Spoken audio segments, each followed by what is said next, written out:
Hello बच्चों, कैसे हैं आप लोग। तो एक बार मैं फिर हाजिर हूं देहरादून से हमारे सफर को आगे बढ़ाने के लिए। तो बच्चों, मस्त होके बैठना, चौड़े होके बैठना, स्ट्रेस फ्री होके बैठना, क्योंकि एक बार फिर तुम्हारे भाई की क्लास है। तो बच्चों, सबसे पहले गुड इवनिंग। कैसे हैं आप लोग।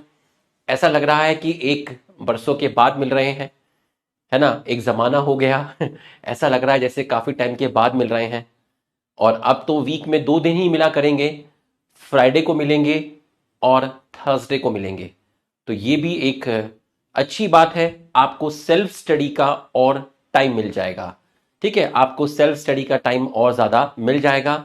ठीक है, ये भी मैं थोड़ा सा चाहता था, है ना। तो सेल्फ स्टडी का टाइम आपको मिल जाएगा।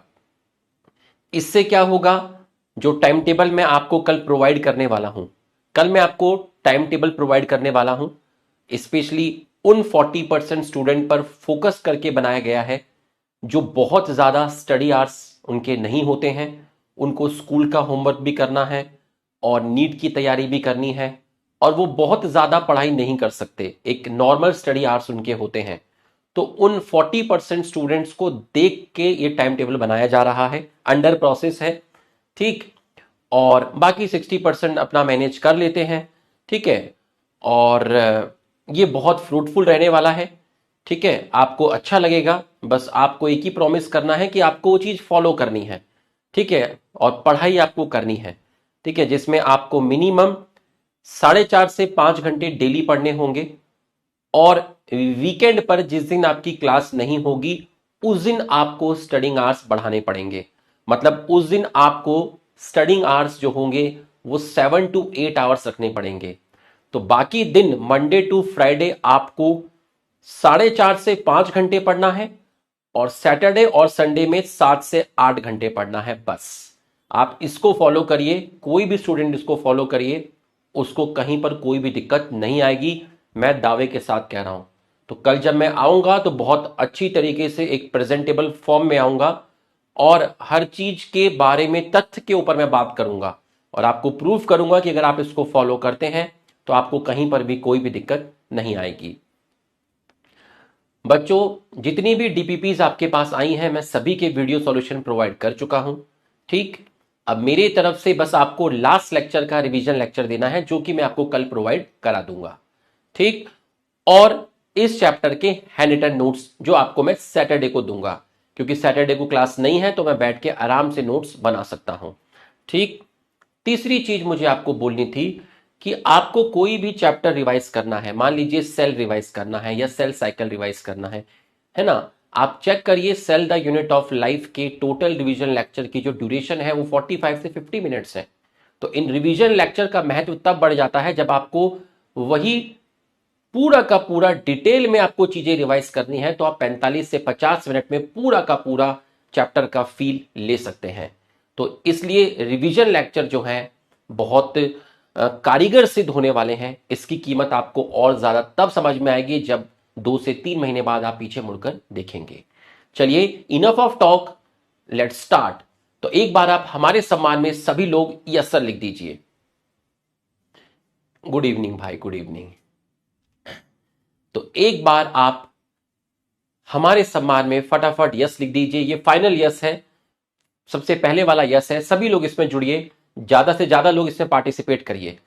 ठीक, सभी लोग जल्दी से यस लिख दीजिए, भर भर के लोग इसमें जुड़िए, अपने दोस्तों को भी लाइए ठीक है, चलिए बहुत बढ़िया है, यस आ गया है। तो अब हम स्टार्ट करते हैं आपका। ठीक है, चलिए बच्चों, अब आप जो टॉपिक पढ़ने जा रहे हो वो है मोनेरा। तो हम देखते हैं मोनेरा कितना हमारा कंप्लीट हो पाता है। स्टार्ट करेंगे मोनेरा। तो सबसे पहले आप हेडिंग डाल दीजिए मोनेरा, है ना। आप सबसे पहले हेडिंग डाल दीजिए मोनेरा। तो हमने हेडिंग आपकी डाल दी है मोनेरा। ये देखिए हेडिंग, इसको बोलते हैं हेडिंग। यहां हम हेडिंग डाल देते हैं आपका मोनेरा। मोनेरा पूरा फोकस करना, अच्छे से समझना, एकदम शॉर्ट और बेहतरीन नोट्स आपको मिलने वाले हैं। ठीक, अब मैं चैट पे फोकस नहीं करूंगा, अब आप यहां पर देखिएगा। बच्चों, अगर मैं मोनेरा की बात करता हूं, है ना, अगर मैं आपका मोनेरा की बात करता हूं तो मोनेरा का, अबे मोनेरा में बैक्टीरिया भी है, ब्लू ग्रीन एल्गी है ना, आर्की बैक्टीरिया है, माइकोप्लाज्मा है, ये चारों चीजें आपको पढ़ाई जाएंगी। बट अगर मैं आपसे कहूं कि bacteria, blue green algae, mycoplasma, archaebacteria, इन चारों में सबसे पहले आपके दिमाग में क्या आता है? बताओ, इन चारों में से सबसे पहले आपके दिमाग में क्या आता है जब आपके गुरुजी मोनेरा बोलते हैं? तो आप बोलेंगे कि सर सबसे पहले मेरे दिमाग में आता है बैक्टीरिया। तो अगर मैं तुमसे कहता हूं कि जो मोनेरा है, ठीक है, अगर मैं तुमसे कहता हूं कि भाई मोनेरा का सोल मेंबर कौन है ना, मोनेरा की आन बान शान कौन है, अगर मैं आपसे कहूं कि भाई मोनेरा का सोल मेंबर कौन है, तो आपके दिमाग में जो सबसे पहले आएगा वो आपका आएगा बैक्टीरिया, वो आपका आएगा बैक्टीरिया। ठीक, बैक्टीरिया आएगा। अब मैं बैक्टीरिया के बारे में यहां पे लिखने वाला हूं, ऐसे एरो डाल के मैं लिखने वाला हूं। ठीक, अब अगर मैं आपसे बोलूं बैक्टीरिया आपके दिमाग में सबसे पहले आता है, ठीक, अब ये बैक्टीरिया क्या है? बैक्टीरिया मोनेरा का सोल मेंबर है और सबसे ज्यादा बैक्टीरिया पाए जाते हैं, मतलब एबेंडेंट माइक्रो ऑर्गेनिज्म है। ठीक है, बैक्टीरिया बहुत ज्यादा पाए जाते हैं, इसका मतलब ये आपका एबेंडेंट माइक्रो ऑर्गेनिज्म है। ठीक है, बैक्टीरिया बहुत ज्यादा मात्रा में पाए जाते हैं, आप आसपास देखेंगे तो आपको बहुत बैक्टीरिया मिलेंगे, एबेंडेंट माइक्रो ऑर्गेनिज्म है। ठीक है, और हर जगह मिलते हैं। ठीक है, ऑलमोस्ट फाउंड एवरीवेयर। ठीक है, तो ये आपके ऑलमोस्ट एवरीवेयर, हर जगह आपके प्रेजेंट होते हैं, ऑलमोस्ट एवरीवेयर। ठीक है, ये आपके प्रेजेंट होते हैं। अगर आप एक मुट्ठी मिट्टी उठाएंगे, एक मुट्ठी मिट्टी उठाएंगे तो भी उसमें 100 बैक्टीरिया आपके मिल जाएंगे।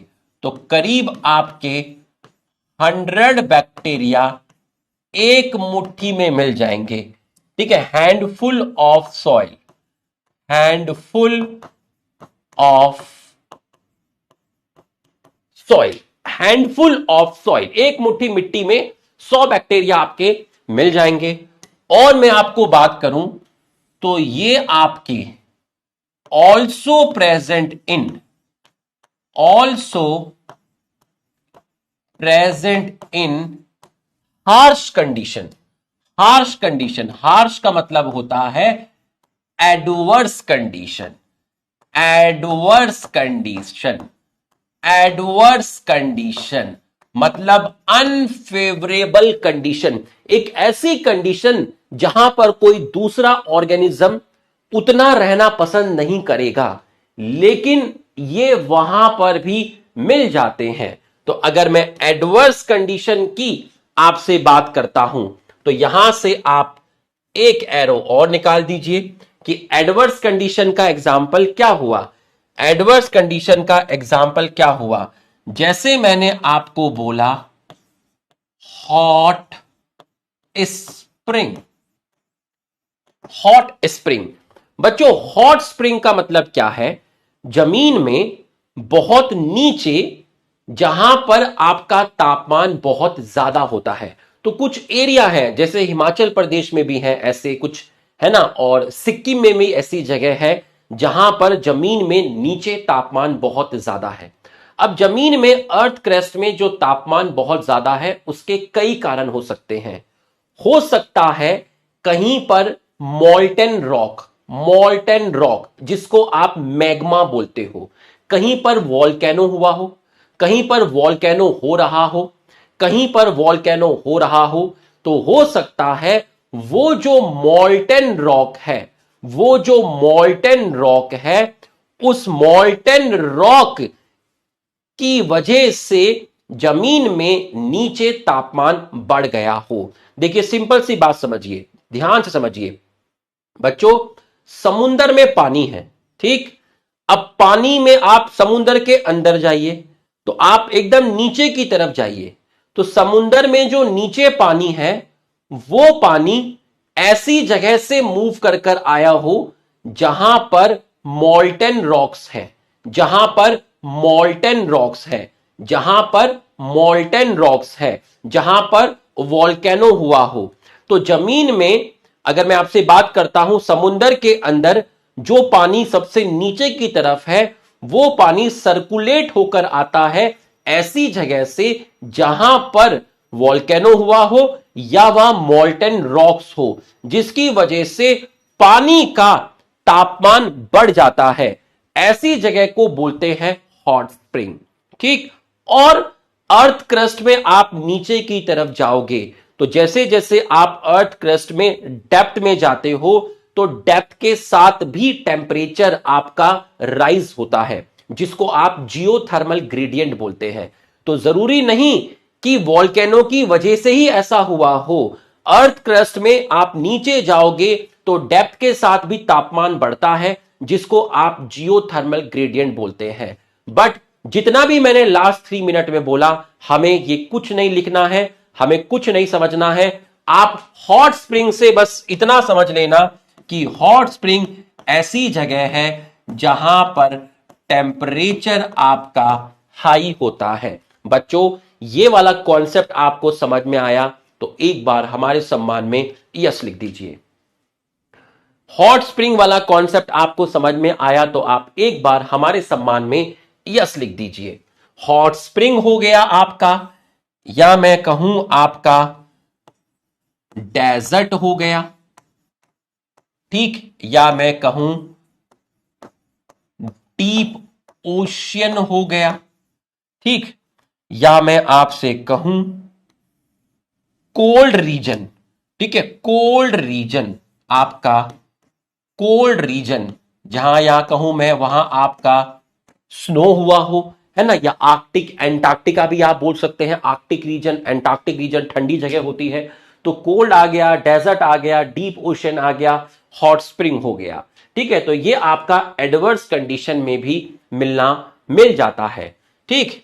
नेक्स्ट जो आप बैक्टीरिया के अंदर देखेंगे, नेक्स्ट जो आप बैक्टीरिया के अंदर देखेंगे कि जो बैक्टीरिया होते हैं, ठीक है, जो बैक्टीरिया होते हैं वो किसी दूसरे ऑर्गेनिज्म पर भी मिल सकते हैं। तो bacteria can present on other organism, can present on other organism. उस टाइम जो बैक्टीरिया होंगे वो पैरासिटिक होंगे। कैसे होंगे? पैरासिटिक होंगे। या फिर बैक्टीरिया आपके फीड करते हैं, बैक्टीरिया आपके फीड करते हैं dead plants, animal, dead plants और डेड एनिमल्स। ऐसे केस में जो बैक्टीरिया होंगे वो आपके होंगे सैप्रोफिटिक। तो मोनेरा का सोल मेंबर कौन हुआ? बैक्टीरिया हुआ। बैक्टीरिया बहुत ज्यादा मात्रा में पाया जाता है। एक मुट्ठी मिट्टी में 100 बैक्टीरिया मिल जाएंगे। आपका हर जगह मिलता है almost. Harsh condition, adverse condition, जहां पर कोई दूसरी लाइफ रहना पसंद नहीं करती, वहां ये मिल जाएंगे। ठीक है। हॉट स्प्रिंग, ठीक है, हॉट स्प्रिंग ऐसी जगह है डीप जहां पर तापमान बहुत ज्यादा होता है।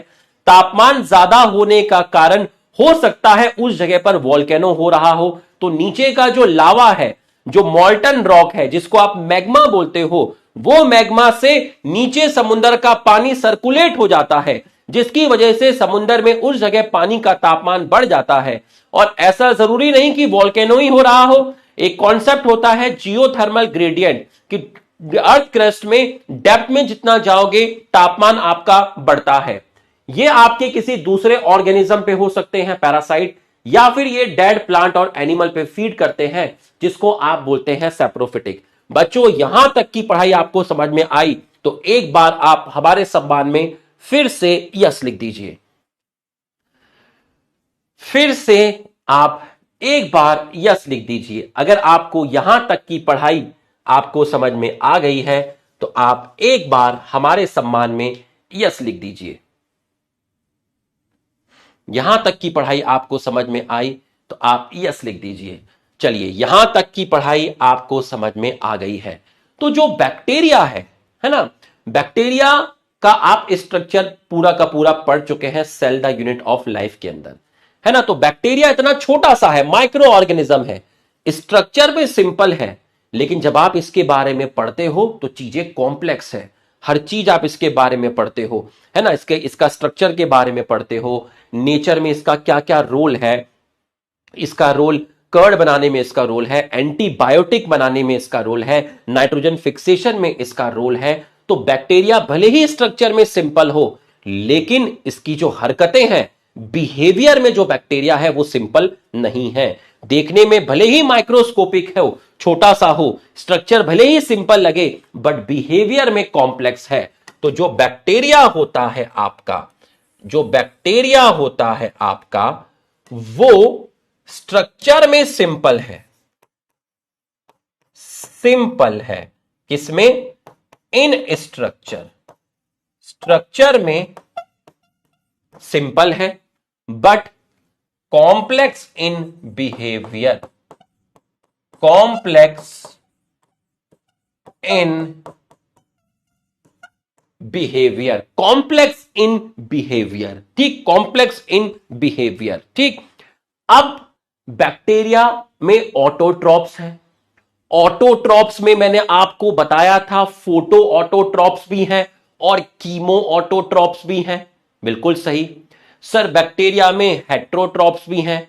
तो इनके अंदर जो मेटाबॉलिक डायवर्सिटी है, मतलब जो न्यूट्रिशन है, वो काफी डिफरेंट टाइप का मिलता है।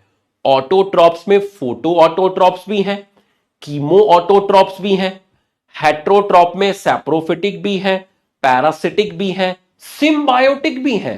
तो इतनी वेरिएशन मिलती है न्यूट्रिशन के अंदर, इतनी वेरिएशन मिलती है न्यूट्रिशन के अंदर। तो भाई इसकी जो मेटाबॉलिक डायवर्सिटी है वो काफी एक्सटेंसिव है, काफी फैली हुई है, काफी फैली हुई है।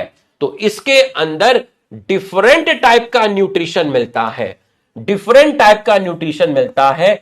इसी को बोलते हैं most extensive metabolic, most extensive metabolic diversity. तो इसका मतलब क्या हुआ? इसका मतलब हुआ कि आपका इसमें डिफरेंट टाइप का न्यूट्रिशन मिलता है। अब मैं साइड होके लिखा करूंगा ताकि आपको ज्यादा दिक्कत ना हो, और लिखने के बाद साइड हो जाऊंगा, ठीक है, वरना कमेंट लिख लिख के मार डालोगे। मोस्ट एक्सटेंसिव मेटाबॉलिक डायवर्सिटी मतलब इसमें डिफरेंट टाइप के न्यूट्रिशन मिलते हैं, तो इसकी मेटाबॉलिक डायवर्सिटी काफी विस्तृत है, फैली हुई है। बच्चों यहां तक समझ में आया? एक स्लाइड हमारी कंप्लीट हो गई। यहां तक समझ में आया तो एक बार यस लिख दीजिए। यहां तक आपको समझ में आया तो एक बार यस लिख दीजिए। पहली स्लाइड हमारी ईश्वर के आशीर्वाद से कंप्लीट हो गई।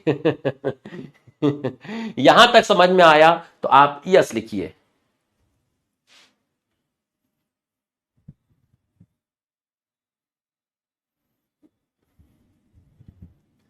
ऐसे मैं साइड में खड़ा हो जाया करूंगा, कभी मैं यहां खड़े हो जाया करूंगा, ठीक है, ऐसे खड़े नहीं होऊंगा। अरे तड़पा मत रे, मारना है तो गोली मार रे, ठीक, आ जाओ। Bacteria are the most sole member of kingdom Monera. They are the most abundant microorganism. Bacteria occur almost everywhere. Hundreds of bacteria present in handful of soil. Also live in extreme habitat. Extreme का मतलब है adverse condition, harsh condition, adverse या आप बोलेंगे harsh, such as hot spring, desert, snow, deep ocean, where very few other life form can survive. Many of them live in on other organism as a parasite. As a parasite. चलो answer बताइए, क्या answer जाएगा? ये रहा आपका 45 second का poll. ये लो, bacteria sole member of Protista, most abundant organism, hundreds of bacteria present in, they also live in extreme habitat, hot spring where temperature, ये desert, snow, deep where few other life form। ठीक है, तो ये आपकी screen पर है 45 second का, ठीक है, आपका जिसको आप पोल बोलते हैं। ठीक है, 45 सेकंड का एक क्वेश्चन नहीं था, ठीक है, लेकिन इतना देना पड़ता है। ऑप्शन सी बच्चे लिख रहे हैं, बच्चे लिख रहे हैं ऑप्शन सी, है ना, क्योंकि बच्चे लिख रहे हैं ऑप्शन सी। तो एक बार चेक करते हैं कंप्यूटर महाशय कि आंसर आपका कितना जाएगा। चलिए, सी आंसर है, सभी लोग सी लिख रहे हैं। तो जब सभी लोग सी लिख रहे हैं तो मुझे भी अपना आंसर सी ही लगाना पड़ेगा। देखते हैं,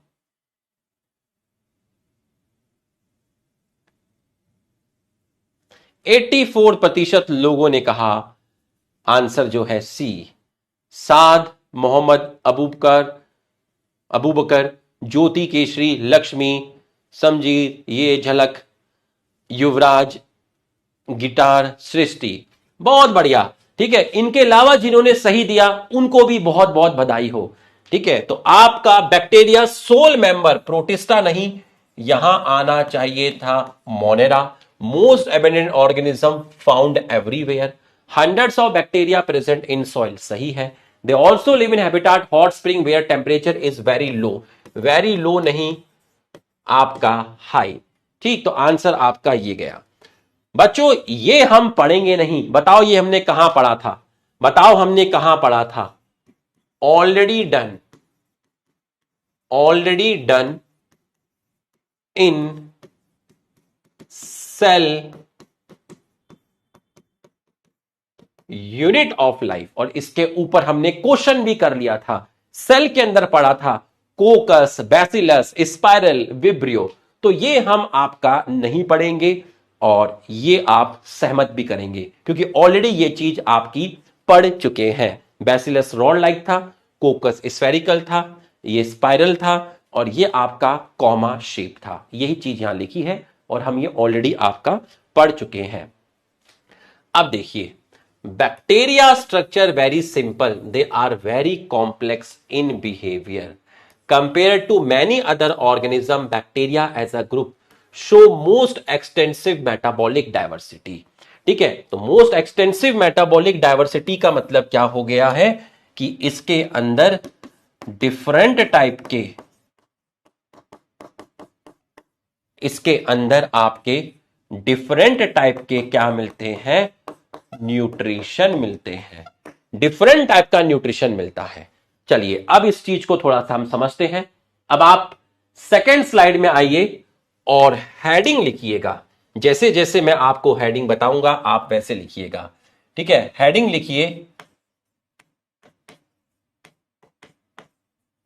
न्यूट्रिशन, हेडिंग लिखिए न्यूट्रिशन। ठीक, तो मैं कैसे पढ़ाऊंगा? मैं ऐसे करके पढ़ाऊंगा, ऐसे करके। ठीक है, मतलब कुछ चीजें यहां लिखूंगा, कुछ चीजें यहां लिखूंगा, ऐसे करके एक चार्ट बनेगा आपका, कंपैरेटिव स्टडी होगी। ठीक है, तो अगर मैं न्यूट्रिशन की बात करता हूं, अगर मैं आपके न्यूट्रिशन की बात करता हूं तो सबसे पहला पॉइंट, ठीक है, सबसे पहला पॉइंट जो आपका जाएगा, सबसे पहला पॉइंट कि बैक्टीरिया जो होते हैं वो मोस्टली कैसे होते हैं? मोस्टली हेट्रोट्रॉप्स होते हैं। ठीक है, और कुछ बैक्टीरिया आपके कुछ बैक्टीरिया आपके होते हैं ऑटोट्रॉप्स, कुछ बैक्टीरिया होते हैं ऑटोट्रॉप्स। तो अब आप न्यूट्रिशन के बेसिस पे एक एक करके पढ़ेंगे। तो यहां पर आप डालेंगे हेडिंग ऑटोट्रॉप्स। ऑटोट्रॉप्स, तो सबसे पहले आप उन बैक्टीरिया के बारे में पढ़ेंगे जो बैक्टीरिया आपके ऑटोट्रॉप्स हैं, जो बैक्टीरिया आपके ऑटोट्रॉप्स हैं। तो अब इन ऑटोट्रॉप्स को मैं दो पार्ट में आपका डिवाइड करने वाला हूं। ये देखिए, दो पार्ट में आपका डिवाइड कर दिया है। एक है आपका फोटो ऑटोट्रॉप्स और दूसरा है आपका कीमो ऑटोट्रॉप्स। तो एक है फोटो ऑटोट्रॉप्स और एक है आपका कीमो ऑटोट्रॉप्स। पूरा फोकस करिएगा अच्छी तरीके से, मैं कहीं बोर्ड में बीच में खड़ा नहीं रहूंगा, ठीक है? पूरा फोकस करिएगा। Photo autotrophs and chemo autotrophs. बच्चों, फोटो ऑटोट्रॉप्स के अंदर मैं आपकी पहले एक इक्वेशन लिखता हूं, ठीक है? एक इक्वेशन लिखता हूं। तो बैक्टीरिया में जो फोटोसिंथेसिस होता है उसकी इक्वेशन होती है CO2 प्लस H2S। गौर फरमाइएगा, CO2 प्लस H2S, गौर फरमाइएगा, ठीक है? CO2 प्लस H2S, ठीक है? और आपका बना ग्लूकोस, आपका बना ग्लूकोस प्लस सल्फर। बच्चों ध्यान से देखिएगा, जो आप प्लांट्स के बारे में पढ़ते थे वहां पर H2S की जगह क्या आता था? लिख के बताइए, नहीं तो मैं मानूंगा नहीं। लिख के बताइए, जल्दी से लिख के बताइए। फिर मैंने आपके लिए एक और नई चीज इनिशिएट कर दी है अगले हफ्ते से, वो भी मैं आपको बताऊंगा और आपको मजा आ जाएगा, है ना? बताइए, जब आप छोटी क्लास में फोटोसिंथेसिस की इक्वेशन पढ़ते थे तो यहां पर क्या लिखते थे? बताओ क्या लिखते थे? हाँ, बताओ क्या लिखते थे? वाटर लिखते थे। लेकिन सर ने यहां लिखा है H2S। तो बैक्टीरिया अपनी फोटोसिंथेसिस में वाटर यूज नहीं करता। बैक्टीरिया अपनी फोटोसिंथेसिस में, एक गुदड़ी का लाल लिख रहा था रॉन्ग, अरे लुखे देख तो ले, पहले बताना क्या चाह रहा हूं। बैक्टीरिया अपनी फोटोसिंथेसिस में वाटर यूज नहीं करता, वो यूज करता है H2S। इसलिए यहां पर ऑक्सीजन रिलीज नहीं होती। तो लिख के बताओ, आप जो प्लांट का फोटोसिंथेसिस पढ़ते थे तो वहां वाटर होता था और यहां ऑक्सीजन निकलती थी। बैक्टीरिया अपनी फोटोसिंथेसिस में वाटर यूज नहीं करता, H2S यूज करता है। तो बैक्टीरिया का फोटोसिंथेसिस ऑक्सीजेनिक हुआ या नॉन ऑक्सीजेनिक हुआ? लिख के बताइए। बैक्टीरिया का फोटोसिंथेसिस ऑक्सीजेनिक हुआ या नॉन ऑक्सीजेनिक हुआ? लिख के बताइए, लिख के बताइए। बैक्टीरिया का फोटोसिंथेसिस कैसा हुआ? ऑक्सीजेनिक का मतलब होता है ऑक्सीजन प्रोड्यूस होना। नॉन ऑक्सीजन, बोले दीवाने, बहुत बढ़िया, अरे बाबा ए मां बहुत बढ़िया। तो इसका मतलब अब ये दोनों है तो इनऑर्गेनिक कंपाउंड। तो बैक्टीरिया ने अपनी फोटोसिंथेसिस में, बैक्टीरिया ने अपनी फोटोसिंथेसिस में क्या यूज किया? बैक्टीरिया ने अपनी फोटोसिंथेसिस में इनऑर्गेनिक कंपाउंड को यूज किया। बिल्कुल सही है, इनऑर्गेनिक कंपाउंड को यूज किया। पहली चीज तो यह हो गई। दूसरी चीज, बैक्टीरिया का जो फोटोसिंथेसिस है वो नॉन ऑक्सीजेनिक है। बैक्टीरिया का फोटोसिंथेसिस नॉन ऑक्सीजेनिक है। इसका मतलब हो फोटोसिंथेसिस, इसका मतलब होता है oxygen not produce, oxygen not produce. और बैक्टीरिया अपने अंदर बताओ कि यहां कौन सी एनर्जी यूज की गई, लाइट एनर्जी या केमिकल एनर्जी, बताइए कौन सी एनर्जी यूज की गई, लिख के बताइए। यहां पर जो एनर्जी यूज की गई वो की गई लाइट एनर्जी, वो की गई आपकी लाइट एनर्जी। ठीक, तो मैं यहां आपको कुछ एग्जाम्पल बता रहा हूं। ये example cell the unit of life में जहां पर गैस वैक्यूल आया था वहां पर आए थे। ठीक है, तो इसका जो एग्जाम्पल हुआ, इसका जो एग्जाम्पल हुआ वो हुआ पर्पल सल्फर बैक्टीरिया। पल पल उसकी यादों में मर रहा हूं, कह दो उसे उन यादों की चिता बना के जला दे, उस चिता से उठता हुआ धुआं भी उसी के प्यार का होगा। बच्चों, पर्पल सल्फर बैक्टीरिया, और दूसरा एग्जाम्पल है green sulphur bacteria. Green sulphur bacteria, तो पहला एग्जाम्पल क्या हुआ, पर्पल सल्फर बैक्टीरिया, और दूसरा हुआ ग्रीन सल्फर बैक्टीरिया। दोनों ही फोटो ऑटोट्रॉप्स है, इनऑर्गेनिक कंपाउंड यूज करके खाना बना। यहां वाटर यूज नहीं होता, इसलिए फोटोसिंथेसिस नॉन ऑक्सीजेनिक है। एनर्जी आपकी लाइट है। बच्चों, एक कैटेगरी हमारी हो गई, यहां तक समझ में आया? तो एक बार आप हमारे सम्मान में यस लिख दीजिए। एक बार आप हमारे सम्मान में यस लिख दीजिए। एक लिख रहा है वाह दीवाने, मैं इतना बड़ा हूं मैं तेरे से, कोई बात नहीं, अरे दीवाने। ठीक है, चलिए यहां तक आपको समझ में आ, ये चैप्टर बहुत आसान है। ठीक है, यहां तक आपको समझ में, सारा ही आसान है अब आगे। ठीक है, अरे हम है ना भाई, सब आसान है, कोई डिफिकल्ट है ही नहीं, है ना। सबसे डिफिकल्ट चैप्टर था cell cycle and cell division. हो गया। ठीक है, ये आपका आ गया। अब है कीमो ऑटोट्रॉप, तो मैं अब यहां कुछ नहीं लिखूंगा, अब मैं यहां लिखूंगा। तो मैं यहां एक लाइन खींच देता हूं, ये मैंने लाइन खींच दी। अब मैं यहां कीमो ऑटोट्रॉप के बारे में लिखूंगा। ठीक, चलिए साइड हो जाता हूं, ये लिख लिया होगा। अब इस तरफ आ जाते हैं। कीमो ऑटोट्रॉप, कीमो ऑटोट्रॉप एक एग्जांपल से समझाता हूं। कीमो ऑटोट्रॉप एक एग्जांपल से समझाता हूं।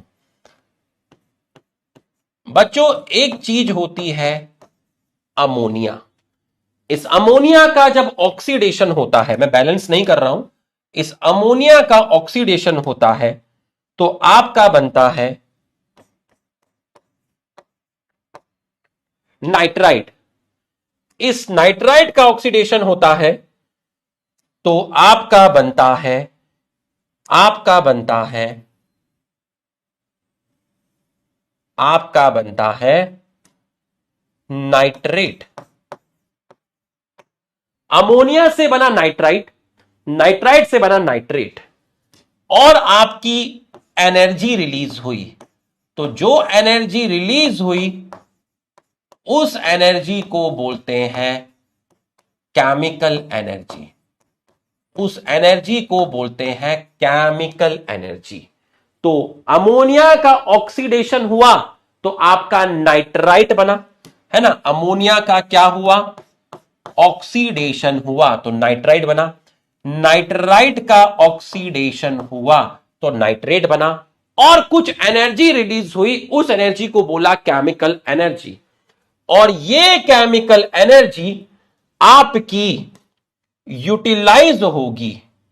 ये chemical energy utilise, chemical energy utilise in ATP formation. तो भाई खाने से भी क्या मिलता है, एनर्जी मिलती है। भाई खाना क्या है, तुम रोटी खा रहे हो, रोटी से क्या मिल रहा है, एनर्जी। अल्टीमेट चाहिए क्या, एनर्जी। तो अमोनिया का ऑक्सीडेशन हुआ नाइट्राइट में, ठीक, नाइट्राइट से नाइट्रेट, नाइट्रेट, इस प्रोसेस में केमिकल एनर्जी रिलीज हुई और वो एनर्जी एटीपी प्रोडक्शन में आपकी यूज हो गई। तो कीमो ऑटोट्रॉप में जो एनर्जी है वो है आपकी केमिकल एनर्जी। अमोनिया से नाइट्राइट बनना, अमोनिया से पहले क्या बना, नाइट्राइट। तो अमोनिया से जो नाइट्राइट बना, यहां जो बैक्टीरिया इन्वॉल्व होता है उसका नाम है नाइट्रोसोमोनास। नाइट्रोसोमोनास, तो याद कर लेना, ठीक है, नाइट्रोसोमोनास।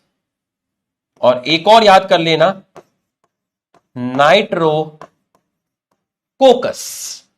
और जो यहां बैक्टीरिया है जो नाइट्राइट से नाइट्रेट में कन्वर्ट करेगा, यहां है आपका नाइट्रोबैक्टर। नाइट्रो सोमोनास, सोमोनास, सोमोनास, सोमोनास। कोका, ओहो, Coca, nitro, Coca, कोकस, Soma, Roma, Soma, Roma, Nitrosomonas, Nitrococcus, Nitrobacter. बच्चों, अमोनिया से नाइट्रेट बनना, इस प्रोसेस को क्या बोलते हैं, कोई बताना चाहेगा? अमोनिया से नाइट्रेट बनना, इस प्रोसेस को क्या बोलते हैं? इस पूरे प्रोसेस को बोलते हैं, इस पूरे के पूरे प्रोसेस को क्या बोलते हैं? अमोनिया से नाइट्रेट बनना, इस प्रोसेस को बोलते हैं नाइट्रिफिकेशन। इस प्रोसेस को बोलते हैं नाइट्रिफिकेशन। इस प्रोसेस को बोलते हैं नाइट्रिफिकेशन। ठीक है, तो अमोनिया से नाइट्राइट, नाइट्राइट से नाइट्रेट, और ये आपके इनऑर्गेनिक कंपाउंड है। तो यहां पर जो आपकी केमिकल एनर्जी रिलीज हुई है, ये केमिकल एनर्जी आपकी रिलीज हुई क्यों? Due to oxidation of, due to oxidation of inorganic compound, due to oxidation of inorganic compound. तो ये एनर्जी इनऑर्गेनिक कंपाउंड के ऑक्सीडेशन से रिलीज हुई है। ऐसी एनर्जी को बोलते हैं केमिकल एनर्जी। पूरे प्रोसेस को बोला नाइट्रिफिकेशन, जो 2 स्टेप में हुआ, अमोनिया से नाइट्राइट, नाइट्राइट से नाइट्रेट, और जो एनर्जी है वो इनऑर्गेनिक कंपाउंड के ऑक्सीडेशन से रिलीज हुई। बच्चों, यहां तक समझ में आया तो यस लिख दीजिए। यहां तक समझ में आया तो आप एक बार यस लिख दीजिए, एक बार आप यस लिख दीजिए। यहां तक आपको समझ में आया तो यस लिख दीजिए। तेरी गलियां गलियां गलियां मुझको तड़पाए। यहां तक समझ में आया तो आप यस लिख दीजिए। बच्चों, ये नाइट्रेट सॉइल से कौन एब्जॉर्ब करेगा? बताओ, कौन लेगा? तुम लोगे पहले या प्लांट्स लेंगे? बताओ, ये नाइट्रेट यहां से कहां जाएगा? ये नाइट्रेट यहां से कहां जाएगा? पहले तुम्हारे पास आएगा या प्लांट्स लेंगे? ये नाइट्रेट बताइए कहां जाएगा? नाइट्रेट, प्लांट नाइट्रोजन की किस फॉर्म को लेना पसंद करता है? सॉइल से। प्लांट नाइट्रोजन की किस फॉर्म को लेना पसंद करता है? प्लांट लेंगे, और प्लांट के मरने के बाद ये नाइट्रेट वापस से कहां आएगा? सॉइल में आ जाएगा। प्लांट के मरने के बाद ये नाइट्रेट वापस से कहां आएगा? सॉइल में आएगा। यहां से नाइट्रेट किसने लिया? यहां से ये जो नाइट्रेट है, यहां से जो नाइट्रेट है, ये किसने लिया? ये नाइट्रेट प्लांट ने लिया, और प्लांट के मरने के बाद ये नाइट्रेट धरती मां में आ गया। ये मेरी धरती मां है। ठीक है, तो इसका मतलब ये जो कीमो ऑटोट्रॉप्स हैं, ये आपके हेल्प कर रहे हैं, helps in recycling of nutrient, recycling of nutrient. क्योंकि ये नाइट्रेट कहां गया? प्लांट में गया, और प्लांट के बाद, प्लांट के मरने के बाद कहां गया? वापस से धरती मां में आ गया। तो इसका मतलब ये जो बैक्टीरिया होते हैं कीमो ऑटोट्रॉप, ये न्यूट्रेंट रिसाइकलिंग में रोल प्ले करते हैं। बच्चों, यहां तक आपका कंप्लीट हुआ। तो आपने ये चीज आपकी देखी, फोटो ऑटोट्रॉप और कीमो ऑटोट्रॉप। ठीक, ये हमने ऑटोट्रॉप वाला पोर्शन आपका कंप्लीट किया। और भी एग्जांपल है इसके अंदर, आयरन बैक्टीरिया भी है, सल्फर बैक्टीरिया भी है। ठीक है, लिखाने को मैं फेरोबैसिलस, लेप्टोथेरिक्स, बैजियोटा, थियोबैसिलस, बट वो सब सिलेबस में नहीं है। ठीक है, लेकिन ये आपको पता होना चाहिए था, ये मैंने आपको बता दिया है। चलो, ऑटोट्रॉप एक कैटेगरी हो गई। अब आप हेडिंग डालिए हेट्रोट्रॉप्स। अब आप हेडिंग डालिए हेट्रोट्रॉप्स। हेट्रोट्रॉप्स, हेट्रोट्रॉप्स ये आपके सबसे ज्यादा मिलते हैं, जो मैं यहां ऑलरेडी लिख चुका हूं, तो दोबारा टाइम वेस्ट नहीं करना है। न्यूट्रिशन में मोस्टली कैसे हैं? हेट्रोट्रॉप्स हैं, हेट्रोट्रॉप्स। तो ध्यान से समझिएगा, पूरा का पूरा फोकस करिएगा हेट्रोट्रॉप्स, ध्यान से, ठीक, पूरा का पूरा फोकस करिएगा। तो इसके अंदर हम आपका जो पढ़ेंगे पहले, वो पढ़ेंगे सैप्रोफिटिक, वो आप पढ़ेंगे सैप्रोफिटिक बैक्टीरिया। तो बच्चों, ऐसे बैक्टीरिया जो किसके ऊपर फीड करते हैं, जो आपके फीड करते हैं, किसके ऊपर फीड करते हैं? डेड प्लांट पर, या मैं कहूं डेड एनिमल पर। तो ऐसे बैक्टीरिया जो डेड प्लांट और डेड एनिमल पर फीड करते हैं, उनको सैप्रोफिटिक बोलते हैं। इसलिए जो हेट्रोट्रॉप्स होते हैं, उनको लोग बोल देते हैं मोस्टली डिकम्पोजर, मोस्टली डिकम्पोजर। तो बच्चों, आपको नोट्स बनाने में दिक्कत ना हो, इसलिए पहले मैं आपका इतना पोर्शन कंप्लीट करूंगा, इतना पोर्शन पहले मैं ये भरूंगा, उसके बाद ये भरूंगा, तो आपको एकदम क्लियर रहेगा कि सर कैसे चलने वाले हैं। ठीक है, कैसे चलने वाले हैं। अबे सुनो, चलने से याद आया, वो रोहित शर्मा, रिक फ्लेयर, बोला था ना इंडिया जीतेगी, बोला था ना भारत माता की जय, इंडिया जीतेगी, और देखो उस दिन इंडिया जीती ना। तो हमेशा देश के साथ खड़े रहिए, चाहे इंडिया 50 रन पे भी आउट हो जाए, तब भी ये ना बोलिए इंडिया हारेगी, यही कहिए इंडिया जीतेगी जीतेगी, है ना। हमें पूरा सपोर्ट करना है, बाकी ईश्वर की मर्जी। ठीक, छोटे में मैं WWE बहुत देखता था, रिक फ्लेयर, है ना, रिक फ्लेयर था, फिर रिक फ्लेयर ने टीम बनाई थी उसके साथ, क्या नाम था वो, क्या नाम था भाई, वो 3 बार ऐसे करता था, RVD इनकी टीम थी, है ना। रिक फ्लेयर पहले ट्रिपल एच और शॉन माइकल की टीम में होता था। ठीक है, तो मैं बहुत देखा है मैंने, है ना। 2003 में एक फाइट हुई थी ब्रॉक लेसनर और अंडरटेकर की, तब मैं 9th या 10th क्लास में था। तो ब्रॉक लेसनर नया नया आया था, उन्होंने अंडरटेकर को हरा दिया था, तो मैं बहुत रोया था उस टाइम। एक वही फाइट है जो मुझे अभी तक याद है। ठीक है, फिर जब गोल्डबर्ग ने उसको हराया था, ब्रॉक लेसनर को हराया था, एक ही स्मैश मारा था खत्म हो गया था भाई। तो मेरी आत्मा को शांति मिली कि कोई तो है जिसने इसको हराया, नहीं तो ब्रॉक लेसनर ने सबको हराया था उस टाइम, अंडरटेकर को हराया था, हुल्क हॉगन तो उस टाइम बूढ़ा हो चुका था, रेसलमेनिया में हुल्क हॉगन को हरा दिया था। ठीक है, स्टोन कोल्ड को भी हरा दिया था, जो भी उस टाइम वो थे, हॉली जो बॉडी फुलाता था ऐसे करके, हॉली, उसको भी हराया था। ठीक है, हाँ, रोमन को भी हराया शायद ब्रॉक लेसनर ने, रोमन इसने, वही है ना, ये तो पंच मारता है जो, हाँ, तो इसने ब्रॉक लेसनर को हराया। ठीक है, लेकिन अब ब्रॉक लेसनर थोड़ा ओल्ड हो गया है ना। तो वो टाइम का जो दौर था ना, वो अलग था अब हमारे टाइम में। ठीक है, चलिए आ जाओ, मोस्टली डिकम्पोजर, मैं कहीं चला गया था, आ जाओ। सैप्रोफिटिक मतलब जो फीड करते हैं डेड प्लांट और एनिमल पर, ये मोस्टली क्या होते हैं? डिकम्पोजर हो गए, अगर डेड प्लांट और डेड एनिमल पे फीड कर रहे हैं। ठीक है, दूसरा जो हेट्रोट्रॉप्स होते हैं, जो आपके हेट्रोट्रॉप्स होते हैं, इनका जो रोल होता है, हेट्रोट्रॉप्स का जो रोल होता है, ये आपके एंटीबायोटिक फॉर्मेशन में हेल्प करते हैं।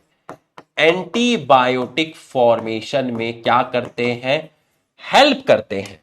ठीक है, एंटीबायोटिक बनाई जाती है। ठीक, दूसरा, इनकी हेल्प से आप दूध से दही बना सकते हो। दूध से, इनकी हेल्प से आप दूध से दही बना सकते हो। दही को मैंने लिखा है कर्ड।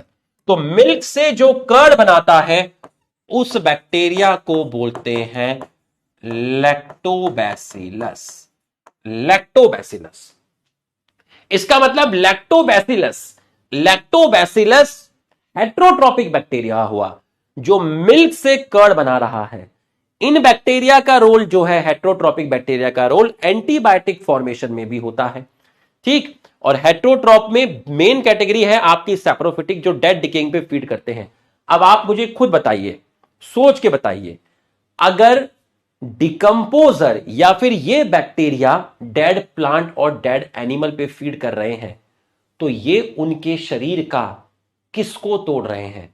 ऑर्गेनिक कंपाउंड को तोड़ रहे हैं या इनऑर्गेनिक कंपाउंड को तोड़ रहे हैं? सोच के बताइएगा। डिकंपोजर क्या करते थे? ऑर्गेनिक कंपाउंड को इनऑर्गेनिक कंपाउंड में कन्वर्ट करते थे। तो यहां पर ये बैक्टीरिया को जो एनर्जी मिल रही है डेड प्लांट और डेड एनिमल से, तो ये किसके ऊपर फीड कर रहे हैं? ऑर्गेनिक कंपाउंड पे फीड कर रहे हैं या इनऑर्गेनिक? बहुत बढ़िया, शाबाश, यही मांगता था मेरे को, यही मांगता था, अरे यही वाला मांगता था मेरे को, ऑर्गेनिक कंपाउंड। इसका मतलब ये जो हेट्रोट्रॉप्स होते हैं ये आपके फीड करते हैं, किस पे फीड करते हैं? ऑर्गेनिक कंपाउंड पे फीड करते हैं, ऑर्गेनिक कंपाउंड पे फीड करते हैं। उस कॉम्प्लेक्स ऑर्गेनिक कंपाउंड को सिंपल ऑर्गेनिक कंपाउंड में कन्वर्ट करते हैं और फिर सिंपल ऑर्गेनिक को सिंपल इनऑर्गेनिक में कन्वर्ट करते हैं। लिखने की जरूरत नहीं है, लिखने की जरूरत होती तो मैं खुद लिख देता, अभी लिखने की जरूरत नहीं है।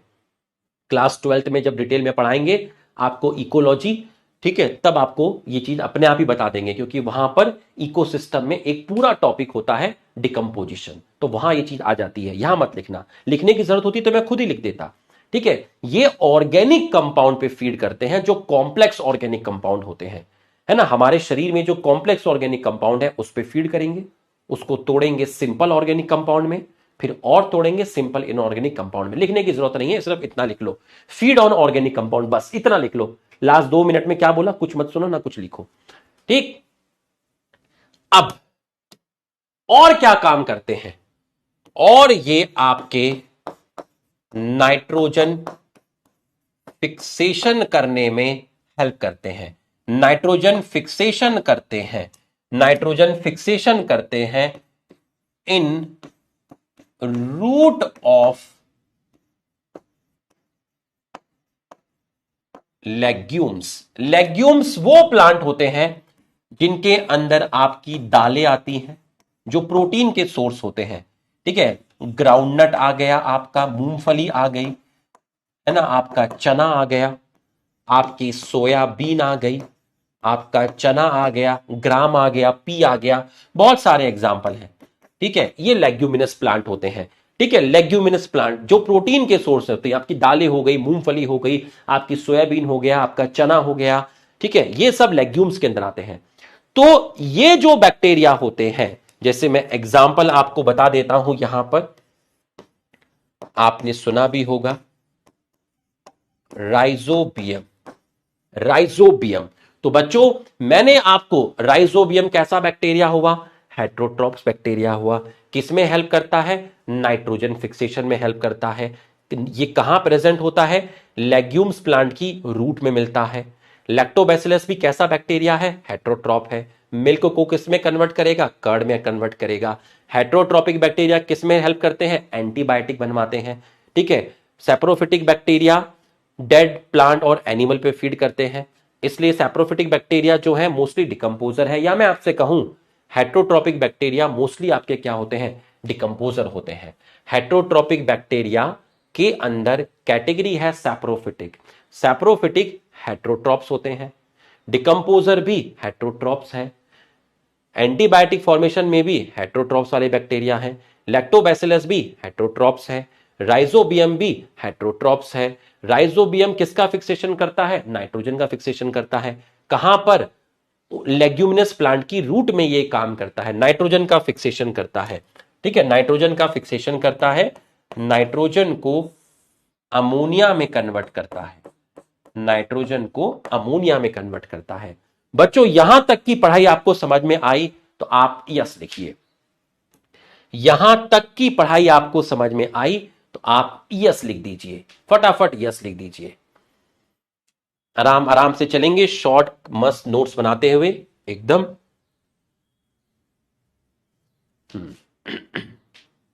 11वीं का क्या ना, छोटा बच्चा होता है। 2-4 लाइन इधर उधर थोड़ा सा खींच दो, थोड़ा वो कर दो, तो फिर जैसे उस दिन हो गया था, है ना, तो ध्यान रखेंगे, घबराएगा नहीं, छोटा बच्चा है। छोनू मोनू छोना बाबू है मेरा, छोना बाबू, छोना बाबू, छोटा बच्चा, ख्याल रखा जाएगा बिल्कुल। ठीक, चलिए ये आपको समझ में आ गया है। तो इसी के लिए एनसीईआरटी में एक लाइन लिखी है, ह्यूमन अफेयर्स। अफेयर मतलब वो वाला अफेयर नहीं, ह्यूमन अफेयर्स की जो हेट्रोट्रॉपिक बैक्टीरिया होते हैं वो डिकम्पोजिशन प्रोसेस कर रहे हैं, दही बनाने में काम आ रहे हैं, नाइट्रोजन फिक्सेशन कर रहे हैं। इसका मतलब ह्यूमन वेलफेयर में काफी इनका रोल है, ह्यूमन वेलफेयर। तो इसको ह्यूमन अफेयर्स लिखा हुआ है, इसको लिखा हुआ है ह्यूमन अफेयर्स, ह्यूमन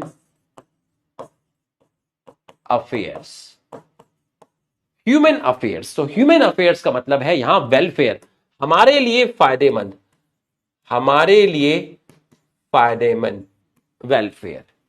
ठीक बच्चों, वैसे तो आपने मुझे देखा ही है, 2-3 महीने हो गए पढ़ाते हुए, है ना, मैं कभी गलत शब्दों का प्रयोग नहीं करता हूं।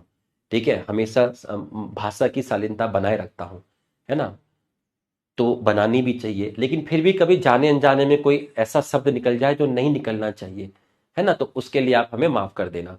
ठीक है, वैसे तो आप देख लीजिए 3 महीने हो गए, कभी कुछ ऐसे शब्द निकलते ही नहीं है, कभी बहुत रेयरली कभी ऐसा हो जाए जाने अनजाने में, तो आप उसको इग्नोर करिएगा। ठीक, चलिए, तो ये ह्यूमन अफेयर्स का मतलब होता है बेटा ह्यूमन वेलफेयर होता है बेटा, है ना, ये आप ध्यान रखेंगे। तो अब ये आपका हो गया, अब आप यहां पर आइए, इसको खोलते हैं थोड़ा सा। मैंने आपको बोला, मैंने आपको बोला कि जो नाइट्रोजन फिक्सेशन वाले बैक्टीरिया होते हैं, नाइट्रोजन फिक्सेशन वाले बैक्टीरिया होते हैं, कौन कौन होते हैं? जैसे मैंने आपको कहा राइजोबियम, ये हुआ आपका पहला एग्जाम्पल। ठीक है, तो ये आपका क्या हुआ है? पहला एग्जाम्पल है राइजोबियम, ये है राइजोबियम। ठीक है, अब राइजोबियम कहां था सर? राइजोबियम कहां प्रेजेंट था? अगर मैं आपसे कहूं सर राइजोबियम था root of legumes, leguminous plant में था। कौन था? राइजोबियम था। तो राइजोबियम रूट ऑफ लेग्यूम्स में है, तो वहां ये नाइट्रोजन फिक्सेशन करेगा और प्लांट का भी फायदा होगा और राइजोबियम बैक्टीरिया का भी फायदा होगा। इस बैक्टीरिया को प्लांट से शुगर मिलेगी, इस बैक्टीरिया को प्लांट से शुगर मिलेगी और प्लांट का फायदा होगा, नाइट्रोजन फिक्सेशन हो रहा है।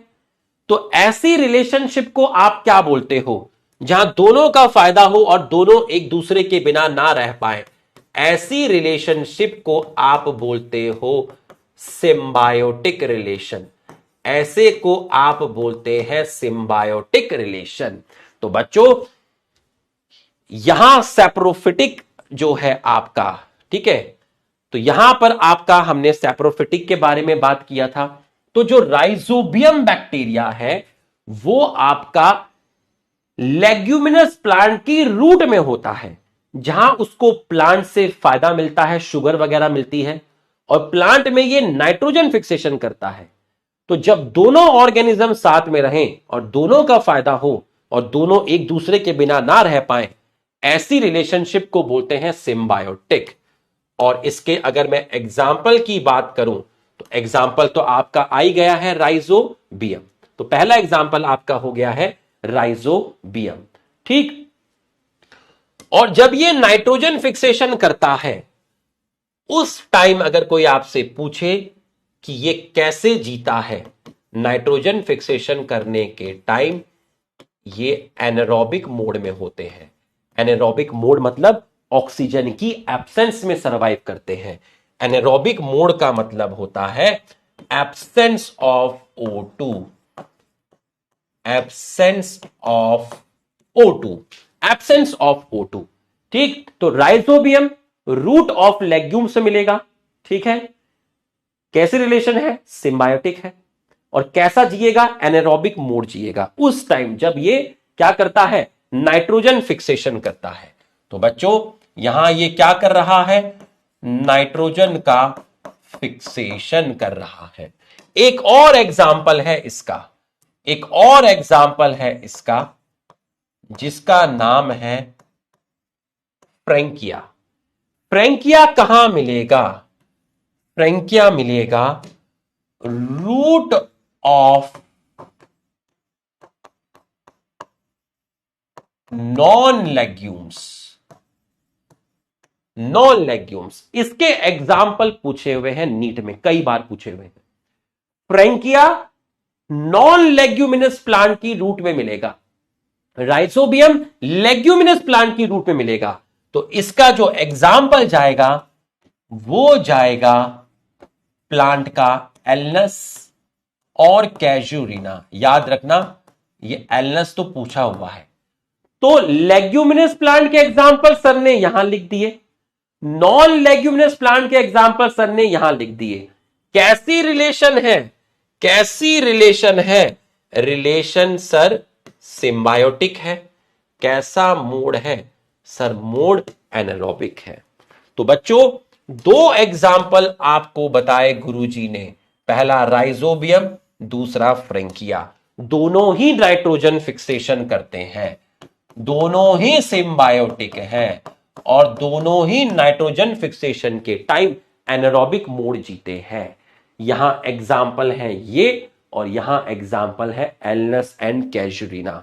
बच्चों ये चीज अगर आपको समझ में आई तो आप एक बार यस लिख दीजिए, एक बार आप यस लिख दीजिए, ये एक बार आप यस लिख दीजिए। तो राइजोबियम और फ्रैंकिया सिम्बायोटिक बैक्टीरिया है, राइजोबियम और फ्रैंकिया आपके सिम्बायोटिक बैक्टीरिया हैं।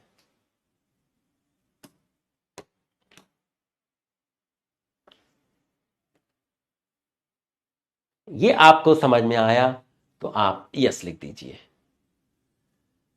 चलिए बहुत आराम आराम से धीरे धीरे मैं पढ़ा रहा हूं आपको, ठीक है। नेक्स्ट पॉइंट देखिए, अब next point, some bacteria, some bacteria, कुछ बैक्टीरिया हैं आपके जो किसकी तरह काम करते हैं? पैथोजन की तरह काम करते हैं। पैथोजन का मतलब हो गया है इन्फेक्शन, पैथोजन का मतलब हो गया है वो बैक्टीरिया आपके इन्फेक्शन करेंगे। किसको इन्फेक्शन कर रहे हैं भाई? किसी को भी कर सकते हैं, प्लांट को भी कर सकते हैं, ह्यूमन को भी कर सकते हैं, ह्यूमन एनिमल ही एक तरीके से, एनिमल को भी कर रहे हैं, आपके जो पेट्स हैं उसको भी कर रहे हैं।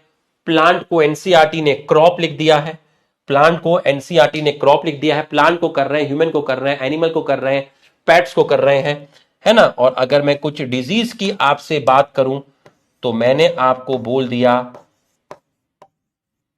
कॉलेरा हो गया आपका, ठीक है, कॉलेरा हो गया, इसको करता है आपका विब्रियो बैक्टीरिया करता है, ठीक है। ऐसे ही मैंने आपको बोल दिया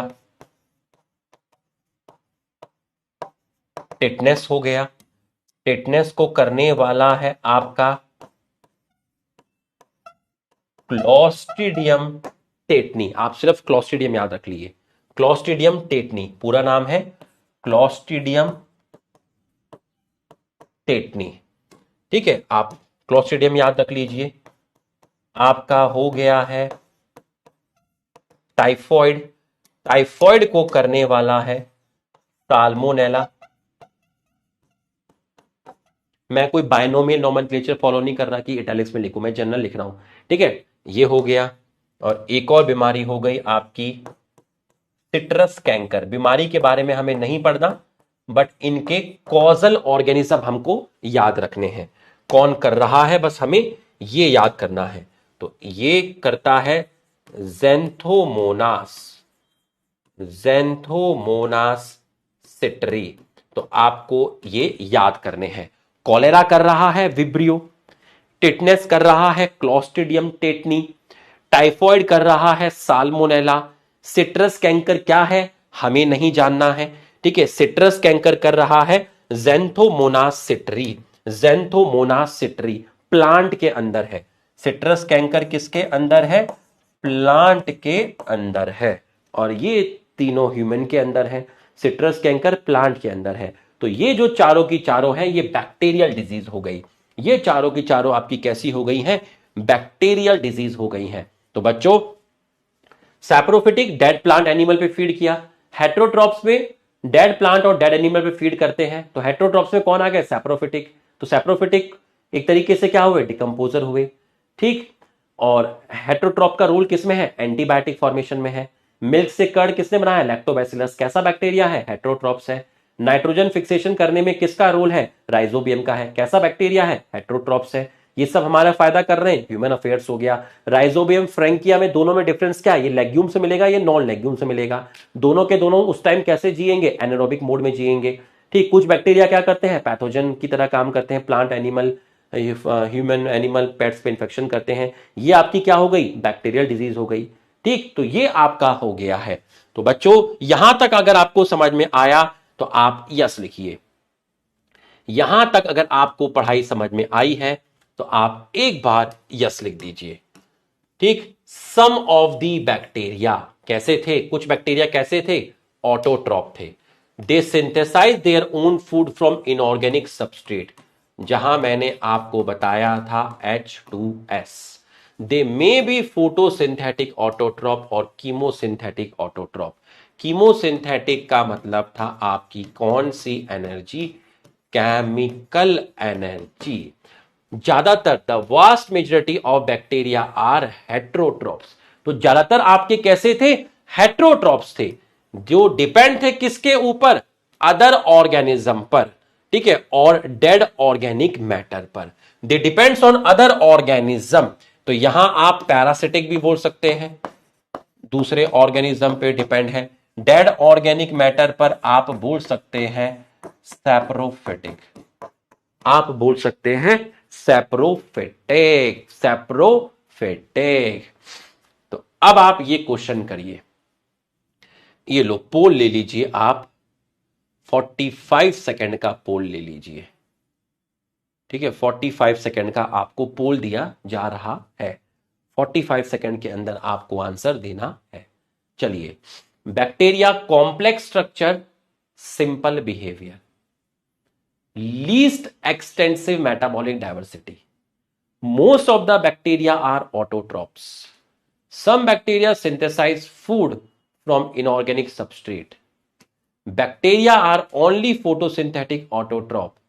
Vast majority bacteria are heterotroph, depend on other organism or dead organic matter. चलिए बताइए क्या आंसर जाएगा? कितने स्टेटमेंट इसमें से सही हैं? बताइए। मैं साइड हो गया हूं। कितने स्टेटमेंट इसमें से आपके सही हैं? बताइए। मस्त क्वेश्चन है, एकदम एनसीईआरटी बेस्ड क्वेश्चन, खुद का डिजाइन किया हुआ। ये जितने भी क्वेश्चन हैं ये मैं खुद बना के लेकर आता हूं, कहीं से कोई कॉपी नहीं होते, सारे क्वेश्चन मेरे खुद के हैं। इसको कोई कॉपी कर ले तो मैं नहीं कह सकता। चलिए देखते हैं। 49% लोगों ने कहा ए। किस किस ने कहा? Priyanshu Nagar. Hey Priyanshu, how are you? What's up Priyanshu, कैसा है Priyanshu? I am fine, you are also fine, I am also fine. Hey Aamir, hey Shivam, hey Sweety, hey come on Sweety, Navneet, Kunal, Saba, Sujal, hey Sujal, hey Ayush, hey Asif, hey Messi Messi. Cristiano Ronaldo के फैन खा जाएंगे तुझे। ठीक, हाँ। चलिए, तो अब इसका जो आंसर है वो है ऑप्शन ए। तो सीखना ज्यादा इंपॉर्टेंट है। गलत हुआ कोई बात नहीं। बैक्टीरिया कॉम्प्लेक्स इन स्ट्रक्चर नहीं, स्ट्रक्चर में बैक्टीरिया कैसा था? सिंपल था। और बिहेवियर में कैसा था? कॉम्प्लेक्स था। तो पहला हो गया गलत। लीस्ट एक्सटेंसिव, मोस्ट एक्सटेंसिव, दूसरा भी हो गया गलत। Most of the bacteria are autotroph, autotroph नहीं, हेट्रोट्रॉप, ये भी आपका क्या हो गया, गलत हो गया। ठीक, सम बैक्टीरिया सिंथेसाइज फूड, बिल्कुल सही है। सम बैक्टीरिया मतलब ऑटोट्रॉप बैक्टीरिया की बात हो रही है, जो इनऑर्गेनिक सबस्ट्रेट से खाना बनाते हैं। Bacteria are only photosynthetic autotroph नहीं, बट ऑल्सो कीमोसिंथेटिक भी होते हैं, ये आपका गलत हो गया। Vast majority of bacteria heterotroph depend on other organism और डेड ऑर्गेनिक मैटर, ये आपका सही है। तो आपका जो आंसर जाएगा वो जाएगा आपका ऑप्शन ए। अब आप देखिए जरा, अभी ये हमने पढ़ा नहीं है क्योंकि ये अलग टॉपिक है। तो जो मैंने आपको कीमो बताया वो कहां है, वो कहां है, देखो जरा मैं आपको बताता हूं कहां है। इसके अंदर है, इसके अंदर है। कहां से है वो मैं आपको दिखाता हूं कहां से है। हाँ, यहां से है, देखो एनसीईआरटी जब आप खोलोगे तो बच्चों ये अलग टॉपिक है, ये आपको पढ़ाया जाएगा, लेकिन ये तो तब पढ़ाया जाएगा ना जब आप बैक्टीरिया खत्म कर लेंगे। तो आर्की बैक्टीरिया है, तो इन्होंने जो चीज मैंने आपको समझाई है वो पार्ट्स में दी गई है ना। वो इन्होंने कैसे समझाई है, पार्ट्स में समझाई है ना। वो इन्होंने कैसे समझाई है, पार्ट्स में समझाई है। ठीक है, अब देखिए यहां पर दी हुई है, तो जैसे जैसे मैं एनसीईआरटी पढ़ रहा हूं, जितनी मैं पढ़ रहा हूं वैसे ही पढ़ना। जो लाइन मैंने अभी टच मी नहीं की, इसका मतलब वो टॉपिक अभी हमने नहीं पढ़ा है। ठीक, तो हमने क्या पढ़ा है, हमने पढ़ा है chemosynthetic autotroph bacteria oxidise various inorganic substance such as nitrate, nitrite, ammonia and use the energy for ATP production. They play a role in recycling nutrient like nitrogen, phosphorus, iron and sulfur. क्योंकि chemosynthetic के अंदर iron bacteria भी आते हैं, sulphur bacteria भी आते हैं, but इनके प्रोसेस और इनके एग्जाम्पल हमारे सिलेबस में नहीं दिए, इसलिए मैं सिर्फ नाइट्रोजन पर आपका फोकस किया। तो कीमोसिंथेटिक बैक्टीरिया का हमने ये पैराग्राफ आपका कंप्लीट कर लिया है। अब जरा ये क्वेश्चन करिए, ये लीजिए पोल ले लीजिए, 45 सेकंड का पोल ले लीजिए। चलो करिए question. Oxidise various organic substance such as nitrate, nitrite, ammonia play role in nutrients nitrogen phosphorus, examples are nitrifying bacteria. बताइए क्या आंसर जाएंगे। आपके सामने पोल है, टीचर बोर्ड से साइड में है, आपको अच्छे से दिख जाएगा, और बताइए क्या आंसर जाएगा। कुछ लिख रहे हैं डी, सभी लिख रहे हैं डी। देखते हैं 45 सेकंड में आप इसका जवाब देंगे। हमारे ही चैनल पे हम आपको दिखा रहे हैं ये वाली न्यूज कि बिपाशा की शादी हो गई है।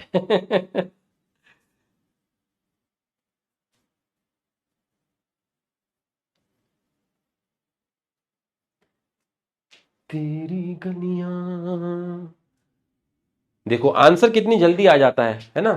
पोल में टाइम बहुत जाता है, पर थोड़े थोड़े कभी कभी करा देने चाहिए। 80% लोगों ने कहा आंसर है डी। हे मालिक, हे कुणाल, हे साकिब, हे साकिब, कैसे हो तुम? मैं भी अच्छा हूं, तुम भी अच्छी हो। प्रशांत, सक्षम, मनोज कुमार। ठीक है, तो ये हमारा है लीडर बोर्ड। तो अब आपका जो आंसर गया वो गया ये, तो मतलब ये भी सही था, ये भी सही था। यहां ऑर्गेनिक की जगह आना था इनऑर्गेनिक। ठीक, आ जाओ जरा। Heterotrophic bacteria are most abundant, सबसे ज्यादा यही मिलते हैं। Majority are important decomposer, many of them have significant effect of human affairs, human affairs. ठीक है, जहां मैं वेलफेयर की बात की थी। They are helpful in making curd from milk, जहां मैंने किसकी बात की थी, लैक्टोबैसिलस की बात की थी। एंटीबायोटिक बना रहा है, एंटीबायोटिक बहुत सारी है, मैं एक बता देता हूं, स्ट्रेप्टोमाइसिन एंटीबायोटिक। और इसको बनाने वाला जो बैक्टीरिया है वो है streptomyces. Nitrogen in leguminous root, leguminous root है, तो इसका मतलब यहां है आपका rhizobium. Some are pathogen causing damage to human being, crop मतलब plant, farm animal and pets. Cholera, vibrio, typhoid, salmonella, tetanus, clostridium and citrus canker. ठीक है, xanthomona citri, disease cause by different bacteria. चलो दो तीन पोल करा दिए, बिना poll के करो। Heterotrophic bacteria are less abundant in nature. Less नहीं, मोर अबेंडेंट। तो आपका पहला तो हो गया है गलत, पहला हो गया है गलत। मेजॉरिटी आर डिकम्पोजर, सही है। They do not have impact on human affairs, they have impact, गलत हो गया। Help in making curd from milk, सही है। लैक्टोबैसिलस इज ऑटोट्रॉप, ऑटोट्रॉप नहीं रे दीवाने, हेट्रोट्रॉप, गलत हो गया। क्या लिख रहे हैं? ऑप्शन, अच्छा ऑप्शन जी है। कईयों को लगा आखिरी ऑप्शन डी है, क्योंकि 4 ही ऑप्शन होते हैं। आखिरी ऑप्शन जी, जूनियर जी। ठीक है। They help in antibiotic production, fixing nitrogen legume stem, mainly legume root, गलत हो गया। ठीक है, तो आंसर गया both B and D are correct. शाबाश, बहुत बढ़िया, शाबाश शाबाश, बहुत बढ़िया बहुत बढ़िया, बहुत बढ़िया। ये देखो, मैं चाय लाया था, दिख रही होगी आधा कप बची हुई है, लेकिन मैं जल्दी जल्दी लाया था एकदम 6:05 6:10 पे। मैं कहा 6:15 पे क्लास है, तो फिर क्लास शुरू हो गई तो ये ठंडी हो गई।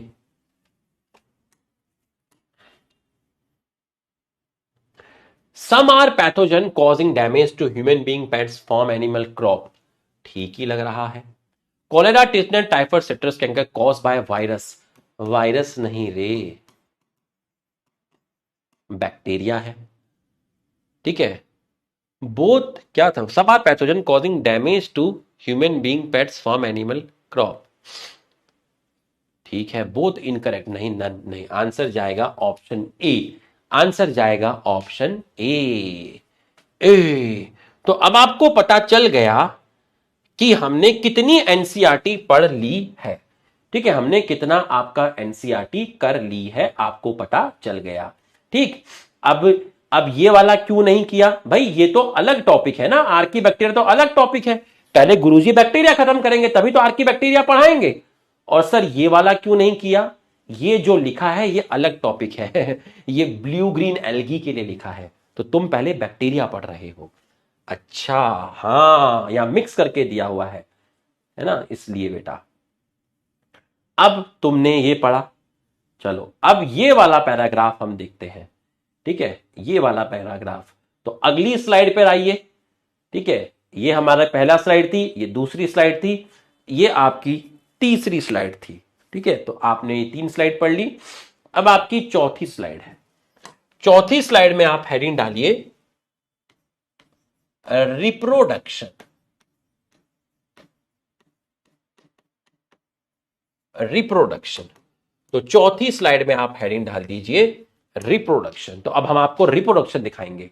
ठीक है, चलिए बच्चों, बैक्टीरिया में अगर मैं आपसे कहूं कौन सा रिप्रोडक्शन होता है, बैक्टीरिया में सिर्फ ओनली एसेक्सुअल होता है,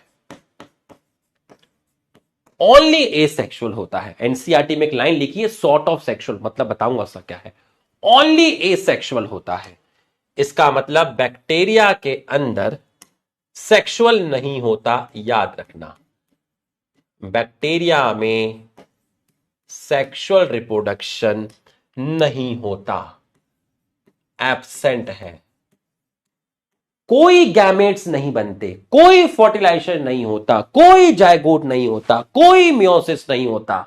no zygote, no fertilisation, no gamete, no meiosis, no sexual reproduction, no gametes, no zygote, no fertilisation, no sexual, कुछ नहीं होता, सिर्फ होता है एसेक्सुअल। और एसेक्सुअल में भी 2 चीजें हैं। एक, जब माहौल बहुत अच्छा होगा, फेवरेबल कंडीशन, फेवरेबल कंडीशन मतलब जब न्यूट्रिएंट एकदम बेहतरीन, खूब सारा न्यूट्रिएंट मिलेगा, बैक्टीरिया को ग्रो करने के लिए जो टेम्परेचर चाहिए वो टेम्परेचर भी मिलेगा, पूरा खाना मिलेगा बढ़िया सा, फेवरेबल कंडीशन। और दूसरी है अनफेवरेबल कंडीशन, जब अच्छी कंडीशन ना हो, खाना भी प्रॉपर ना हो। ठीक है, अनफेवरेबल कंडीशन। फेवरेबल और अनफेवरेबल। तो बैक्टीरिया के अंदर अगर कोई आपसे पूछे कि उसका फेवरेबल कंडीशन में क्या होता है, तो आप कहेंगे binary fission. Binary fission, favourable condition में बैक्टीरिया बाइनरी फिशन करता है, ठीक। और अनफेवरेबल कंडीशन में बैक्टीरिया के अंदर स्पोर बनती है, एक स्पोर बनती है। स्पोर का नाम एनसीईआरटी में नहीं है, बस मैं आपकी नॉलेज के लिए बता देता हूं। उस स्पोर को बोलते हैं एंडोस्पोर। उस स्पोर को बोलते हैं एंडोस्पोर। आप चाहो तो उसको स्किप कर सकते हो, बस हल्का सा मैंने बताया, इसका आंसर सुनो, यहां से निकाल दो। बैक्टीरिया में सिर्फ एसेक्सुअल रिप्रोडक्शन है। एसेक्सुअल रिप्रोडक्शन दो कंडीशन में होता है, फेवरेबल और अनफेवरेबल। जब फेवरेबल होता है तो बाइनरी फ्यूजन होता है, जहां पर एक बैक्टीरिया दो बैक्टीरिया बना लेता है, मतलब एक पेरेंट सेल दो डॉटर सेल बना लेगी। और अनफेवरेबल कंडीशन में बैक्टीरिया में एक स्पोर बनती है, जिस स्पोर को बोलते हैं एंडोस्पोर, ठीक। तो अगर मैं कहूं बैक्टीरिया का फेवरेट कौन सा है, बताओ इन दोनों में बैक्टीरिया का फेवरेट कौन सा है, जब बताओ किससे वो करना पसंद करेगा, उसका मन किस में करेगा, उसका फेवरेट कौन सा है। अगर कोई आपसे पूछे उसका फेवरेट कौन सा है, उसका जो फेवरेट है वो है आपका बाइनरी फिशन। वो है उसका जो फेवरेट है, वो है आपका बाइनरी फिशन, ठीक। और एक चीज और याद रखना, बैक्टीरिया में बाइनरी फिशन जो होता है वो ए माइटोसिस से होता है। ए माइटोसिस हमारे सिलेबस में नहीं है, हमें पढ़ना नहीं है। ए माइटोसिस से होता है, ठीक। जैसे एक चीज होती है माइटोसिस, आपको पढ़ाया गया, एक चीज होती है मियोसिस, आपको पढ़ाया गया, ऐसे ही एक चीज होती है ए माइटोसिस, जो हमारे सिलेबस में नहीं है, इसलिए आपको नहीं पढ़ाया गया, ठीक। लेकिन जब आपकी क्लास 11वीं कंप्लीट हो जाएगी तो हर चैप्टर के मैं 20 से 25 मिनट के लेक्चर लूंगा, जिनमें एक्स्ट्रा टॉपिक कवर कराए जाएंगे, कुछ extra topic out of NCERT, ताकि चीजें क्लियर रहे। अगर अभी सब मिक्स कर दूंगा तो इतने सारे नोट्स बन जाएंगे, लास्ट में एनसीईआरटी भी याद नहीं रह पाएगी, ठीक। तो ए माइटोसिस, ठीक। तो यहां तक अगर आपको समझ में आए तो बैक्टीरिया में जो बाइनरी फिशन होता है वो माइटोसिस नहीं होता, वो मियोसिस नहीं होता, वो बाइनरी फिजन ए माइटोसिस के थ्रू होता है। बैक्टीरिया की जो सेल डिवाइड करती है, एक बैक्टीरिया दो बैक्टीरिया में फॉर्मेशन करता है, एक बैक्टीरिया जो डिवाइड करके दो बैक्टीरिया बनाता है, तो वो जो डिवीजन है वो डिवीजन माइटोसिस नहीं है, मियोसिस नहीं है, बल्कि एक तरह का क्या है, ए माइटोसिस है। बच्चों यहां तक समझ में आया तो आप यस लिख दीजिए, ठीक है। यहां तक आपको समझ में आ गया है। अब एक लाइन लिखी है एनसीईआरटी में, ठीक है, एक लाइन लिखी है एनसीईआरटी में, क्या लाइन लिखी है, लिखा है sort of sexual reproduction present.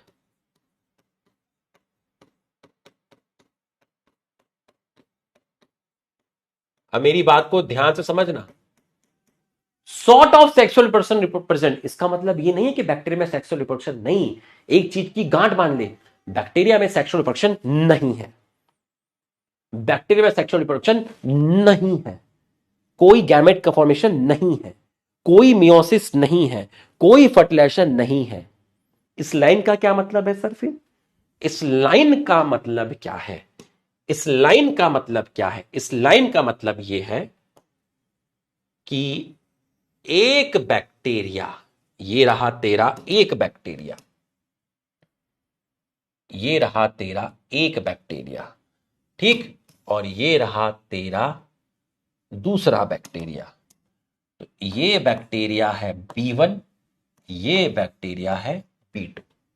तो B1 और B2, B1 और B2 के बीच में एक ट्यूब कनेक्ट होती है, इनके बीच में एक ट्यूब बनती है, इनके बीच में एक ट्यूब बनती है।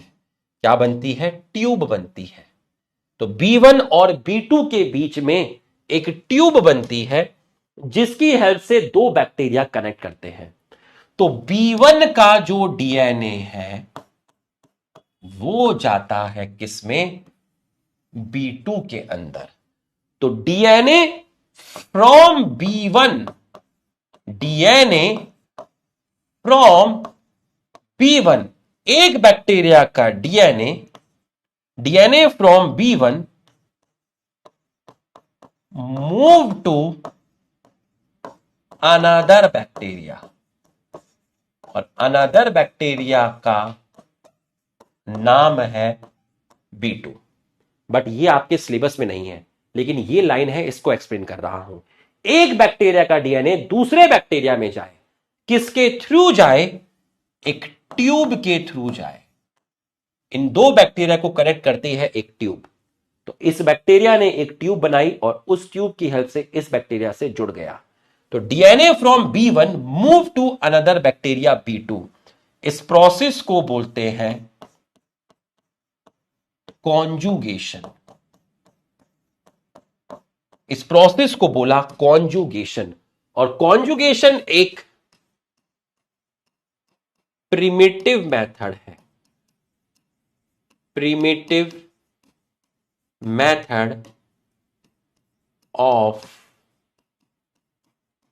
डीएनए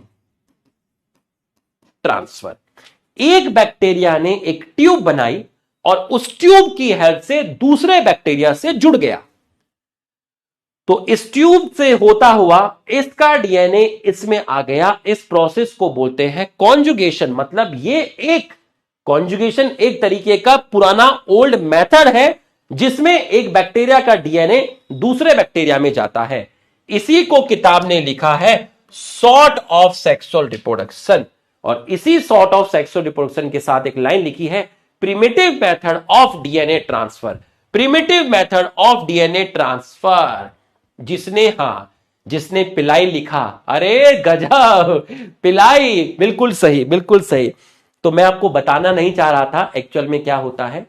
पिलाई एक ट्यूब बनाते हैं जिनको बोलते हैं कॉन्जुगेशन ट्यूब। और इस कॉन्जुगेशन ट्यूब की हेल्प से एक बैक्टीरिया का डीएनए दूसरे बैक्टीरिया में जाता है, जिस प्रोसेस को बोलते हैं आप कॉन्जुगेशन। तो मैं आपको ये पिलाई और इससे छुपाना चाहता था, लेकिन एक कुछ बच्चों ने, कुछ नहीं सब ने लिखना शुरू कर दिया पिलाई, तो फिर बताना पड़ा, है ना। पिलाई होते हैं बेटा, तो ये पिलाई हैं जो ये ट्यूब बनाते हैं, ठीक। हाँ, तो बच्चों यहां तक की पढ़ाई अगर आपको समझ में आई तो आप एक बार हमारे सम्मान में यस लिख दीजिए। अगर आपको यहां तक की पढ़ाई समझ में आई है तो आप यस लिख दीजिए, ठीक है, यस लिख दीजिए। अब आप देखिए, इसकी लेबलिंग याद कर लेना। ये डीएनए है, ये मेम्ब्रेन है, और बाहर आपकी क्या है? सेल वॉल है, ठीक है, बाहर आपकी सेल वॉल है। डिवाइडिंग बैक्टीरिया मतलब यहां क्या हो रहा है? यहां आपका बाइनरी फिजन हो रहा है। तो ये आपका बाइनरी फिजन हो रहा है। Bacteria reproduce mainly by fission, मतलब इसका फेवरेट है fission. Sometime under unfavourable condition they produce, sometime under unfavourable condition, इसका मतलब फिजन फेवरेबल कंडीशन में होता है। प्रोड्यूस स्पोर, स्पोर का नाम गुरुजी ने बताया endospore. They also reproduce by sort of sexual reproduction by adopting primitive type of DNA transfer from one bacteria to other। इसका मैंने एक एग्जांपल आपको बताया, एक टाइप मैंने आपको बताया कॉन्जुगेशन। और भी टाइप होते हैं लेकिन वो क्लास 12th में बात करेंगे। टाइम टेबल बेटा मैं कल दूंगा, है ना, R&D चल रही है उसके ऊपर, ठीक है, तथ्य के साथ में आऊंगा। चलो बताओ question. Bacteria reproduce mainly by fission under unfavourable condition, ठीक। दूसरा, bacteria reproduce through spore formation during favourable condition.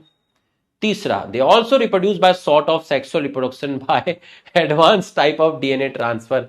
चौथा, भाई इसमें वो ऑप्शन तो है ही नहीं, तो पोल को हटा देते हैं, पोल को कैंसिल किया जाए, पोल को कैंसिल किया जाए। बिना पोल के बताओ मतलब क्या आंसर जाएगा? मैंने आंसर भी बोल दिया। हाँ, पोल को भूल जाओ, ठीक है। Bacteria reproduce mainly by fission under unfavourable, नहीं favourable. Bacteria reproduce through spore during favourable नहीं अनफेवरेबल। बताओ, लिख के बताओ, लिख के। अब पांचवा ऑप्शन कहां से लाऊं? दे also reproduce by sexual reproduction, sort of sexual reproduction by advance. Advance नहीं, प्रिमिटिव है। काफी लोगों ने ना थर्ड लगाया होगा मुझे लगता है। ऑल आर करेक्ट नहीं, तो बेटा आंसर तो कोई नहीं जाएगा। देखो 26% लोगों ने सी लगाया, डी लगाया, तो आंसर तो कुछ भी नहीं जाएगा। ठीक है, तो ऑल आर करेक्ट नहीं, ऑल आर इनकरेक्ट। आंसर जाएगा ऑप्शन ई। आंसर जाएगा ऑप्शन ई, ऑप्शन ई। तो बच्चों हमने बैक्टीरिया पढ़ लिया। ठीक है, ये एनसीईआरटी हो गई, ये एनसीईआरटी हो गई। ठीक है, ये एनसीईआरटी हो गई। ये बड़ा पैराग्राफ हमारा बचा है। ठीक है, अब ये आर्की बैक्टीरिया खत्म कर देते हैं, छोटा टॉपिक है। ठीक है, चलिए बच्चों, यहां तक की पढ़ाई अगर आपको समझ में आई तो एक बार हमारा सम्मान बढ़ा दीजिए। आज का लास्ट टॉपिक है आर्की बैक्टीरिया। ठीक, फिर हम कल ब्लू ग्रीन एल्गी माइकोप्लाज्मा खत्म करके प्रोटिस्टा स्टार्ट कर लेंगे। ठीक है, चलो यहां तक की पढ़ाई अगर आपको समझ में आई है तो आप यस लिख दीजिए। यहां तक की पढ़ाई अगर आपको समझ में आई तो आप यस लिख दीजिए। इसका और कल वाले लेक्चर का रिवीजन लेक्चर हम आपको कल प्रोवाइड करा देंगे, जो कल हुआ था। ठीक है, हैंड रिटन नोट सैटरडे को आपको मिल जाएंगे। चलिए अब आप डालिए आर्की बैक्टीरिया। आर्की बैक्टीरिया देखिए, अब आप हेडिंग डालिए, एक ही स्लाइड में खत्म कर दूंगा। आर्की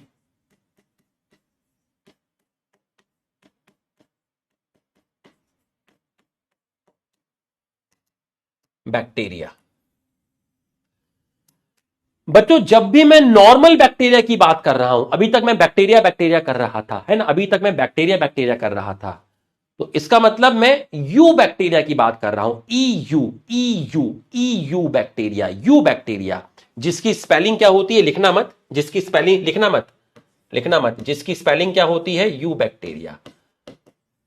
तो अगर मैं बैक्टीरिया बोल रहा हूं, तब से पूरे लेक्चर में मैं बैक्टीरिया बैक्टीरिया बोल रहा हूं, इसका मतलब मैं यू बैक्टीरिया की बात कर रहा हूं। ठीक, लेकिन कुछ ऐसे बैक्टीरिया भी हैं जो नॉर्मल, आप जो बैक्टीरिया बोलते हो, मतलब आप यू बैक्टीरिया बोलते हो, इनके अलावा कुछ ऐसे बैक्टीरिया हैं, कुछ ऐसे बैक्टीरिया हैं जो थोड़े से अलग है, थोड़े से अलग है, प्रिमिटिव है, बहुत प्रिमिटिव है। मतलब ये बैक्टीरिया जो है आपके प्रिमिटिव है, एंशिएंट बैक्टीरिया है, और कुछ डिफरेंसेस इनके अंदर मिलते हैं। जैसे कि इनकी जो सेल वॉल होती है ना, इनकी जो सेल वॉल होती है वो पेप्टाइडोग्लाइकन से नहीं बनी होती। इनकी सेल वॉल जो होती है वो अलग चीज से बनी होती है, जिसको बोलते हैं स्यूडोम्यूरिन, जिसको बोलते हैं स्यूडोम्यूरिन, स्यूडोम्यूरिन। ठीक है, स्यूडोम्यूरिन। ठीक है, तो अगर मैं आपसे कहूं आर्की बैक्टीरिया के बारे में, पहला पॉइंट क्या हो गया, प्रिमिटिव है, सेल वॉल स्यूडोम्यूरिन से बनी है, मतलब यहां पेप्टाइडोग्लाइकन आपका नहीं मिलता। ठीक, और डिफरेंट सेल वॉल स्ट्रक्चर है इसका, इसका जो सेल वॉल है उसका जो स्ट्रक्चर है वो नॉर्मल बैक्टीरिया के कंपेयर में डिफरेंट है। क्योंकि आपने देख लिया, जब मैं नॉर्मल बैक्टीरिया बोलता हूं तो पेप्टाइडोग्लाइकन बोलता हूं सेल वॉल में। भाई जब मैं नॉर्मल बैक्टीरिया की सेल वॉल की बात करता हूं तो पेप्टाइडोग्लाइकन की बात करता हूं, बट इसकी वॉल में पेप्टाइडोग्लाइकन नहीं है, यहां सेल वॉल है, इसका यहां पर स्यूडोम्यूरिन है। इसका मतलब आर्की बैक्टीरिया की सेल वॉल का जो स्ट्रक्चर है वो नॉर्मल बैक्टीरिया के कंपेयर में सेम है या डिफरेंट है? सर इसकी सेल वॉल का जो स्ट्रक्चर है वो नॉर्मल बैक्टीरिया के कंपेयर में इसका जो स्ट्रक्चर है वो डिफरेंट है। और सेल वॉल का स्ट्रक्चर डिफरेंट होने की वजह से ये बैक्टीरिया आपके हार्श कंडीशन में, हार्श या मैं कहूं एडवर्स कंडीशन में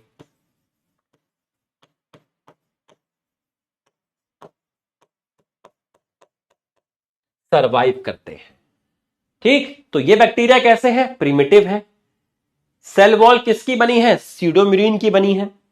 इनके सेल वॉल का जो स्ट्रक्चर है वो कैसा है? डिफरेंट है, जिसकी वजह से ये हार्श एडवर्स कंडीशन में सरवाइव करते हैं। और आर्की बैक्टीरिया जो है आपके, आर्की बैक्टीरिया जो है आपके, वो तीन तरीके से है, तीन तरीके से है। पहला है आपका, एक यहां आएगा, एक आपका यहां आएगा, दूसरा आपका यहां आएगा, और तीसरा आपका यहां आएगा। ठीक है, तो ये तीनों के तीनों आर्की बैक्टीरिया हैं।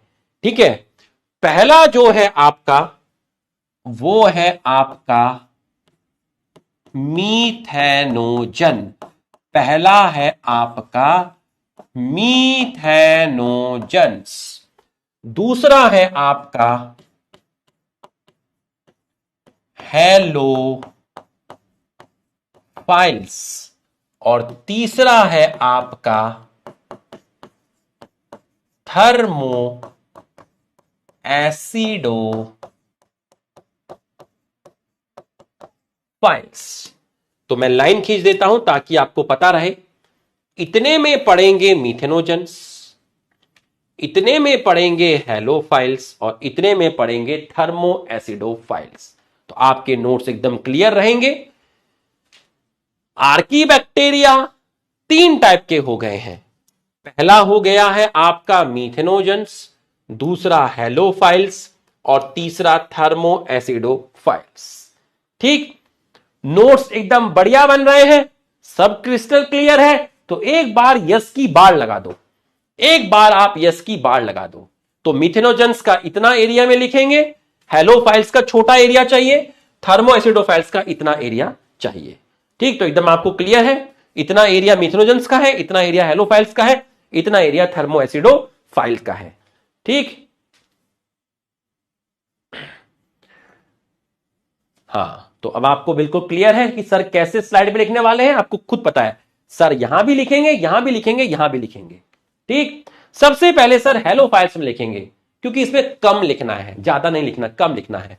ऐसे बैक्टीरिया, ऐसे बैक्टीरिया जो ऐसी जगह मिलेंगे जहां नमक ज्यादा हो, नमक ज्यादा है। हैलोफाइल्स मतलब ऐसी जगह मिलेंगे जहां सॉल्टी रीजन हो, जहां नमक ज्यादा है। बस इतना ही लिखना था हेलोफाइल्स में। हमने तो नीचे तक लंबा वाला स्केल लेकर आए थे, खींच दी थी लाइन। अरे दीवाने, इतना ही लिखना था, सॉल्ट रीजन, ऐसी जगह जहां पर सॉल्ट मिलता है, ऐसी जगह जो बैक्टीरिया मिलते हैं उनको बोलते हैं हेलोफाइल्स, उनको बोलते हैं halophiles. Thermo acidophiles, thermo acidophiles, hot spring, hot spring, hot spring. Thermo का मतलब क्या हुआ? थर्मो का मतलब क्या हुआ? थर्मो का मतलब हुआ हाई टेम्परेचर। थर्मो का मतलब क्या हुआ? थर्मो का मतलब हुआ हाई टेम्परेचर। और एसिडोफाइल्स का मतलब क्या हुआ? एसिडोफाइल्स का मतलब हुआ एसिडिक कंडीशन।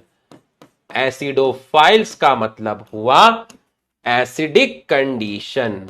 तो अगर कंडीशन एसिडिक होगी तो पीएच हाई होगी या लो होगी? सोच के बताओ सर। पीएच लो होगी। ऐसे बैक्टीरिया जो हाई टेम्परेचर और लो पीएच में मिलेंगे, थर्मो का मतलब high temperature, hot spring, thermo high temperature, acidophile acidic condition. ऐसी जगह जहां तापमान ज्यादा हो और पीएच कम हो, वहां मिलते हैं थर्मो एसिडोफाइल्स। और लास्ट है मीथेनोजन्स, उसके बाद आर्की बैक्टीरिया खत्म। अब मीथेनोजन्स का डब्बा बड़ा बनाया है सर ने, इसका मतलब यहां माल ज्यादा है। बिल्कुल सही। मीथेनोजन्स, मीथेनोजन्स। ठीक बच्चों, कैटल, काउ एंड बफेलो। ठीक है, कैटल, कैटल, जिसमें आपका मैंने बोल दिया काऊ बोल दिया और बफेलो बोल दिया, काऊ बोल दिया और बफेलो बोल दिया। ठीक, कैटल का जो स्टमक है, मतलब जो गट है, ठीक है, कैटल का जो स्टमक है,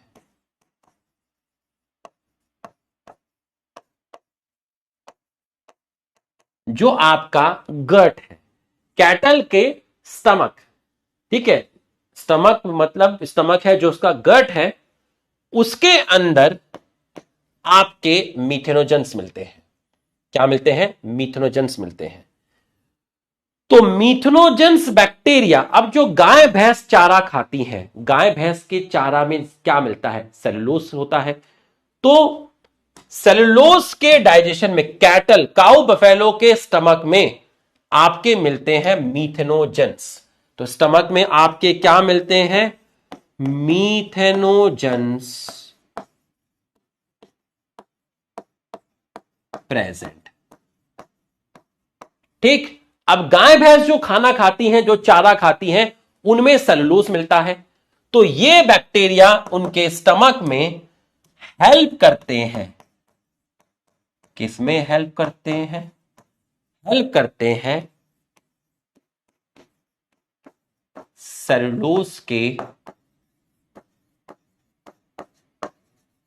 डाइजेशन में। भाई काऊ बफेलो ने क्या खाया? चारा खाया। चारे में क्या है? सेलुलोज है। उस सेलुलोज के डाइजेशन में हेल्प करते हैं मीथेनोजेंस बैक्टीरिया जो काऊ बफेलो के स्टमक के अंदर हैं। तो इससे गाय भैंस का फायदा हुआ और मीथेनोजेंस को भी रहने की जगह मिल गई है। तो ऐसी रिलेशनशिप को बोलते हैं मतलब की दुनिया। ऐसी रिलेशनशिप को मैंने कल की मूवी देख ली, ऐसी रिलेशनशिप को बोलते हैं सिम्बायोटिक रिलेशनशिप। Symbiotic relationship. तो पहला पॉइंट तो आपका ये हो गया। कैटल, काऊ बफेलो के स्टमक में मिलता है मीथेनोजेंस जो वहां पर सेलुलोज के डाइजेशन में हेल्प करता है। तो बैक्टीरिया को रहने के लिए जगह भी मिल रही है और गाय भैंस का भी फायदा हो रहा है। ऐसी रिलेशनशिप को बोलते हैं सिम्बायोटिक। ठीक है, अब गाय भैंस क्या निकालेगी? गोबर निकालेगी, है ना। गाय भैंस क्या निकालेगी? गोबर निकालेगी। तो जो गोबर है, जो आपका डंग है, जिसको आप एक्सक्रीट्रा बोल रहे हो, तो भैया गोबर में क्या मिलेगा? गोबर में वही मिलेगा जो पेट में था। तो गोबर के अंदर आपका सेलुलोज मिलेगा और क्या मिलेगा?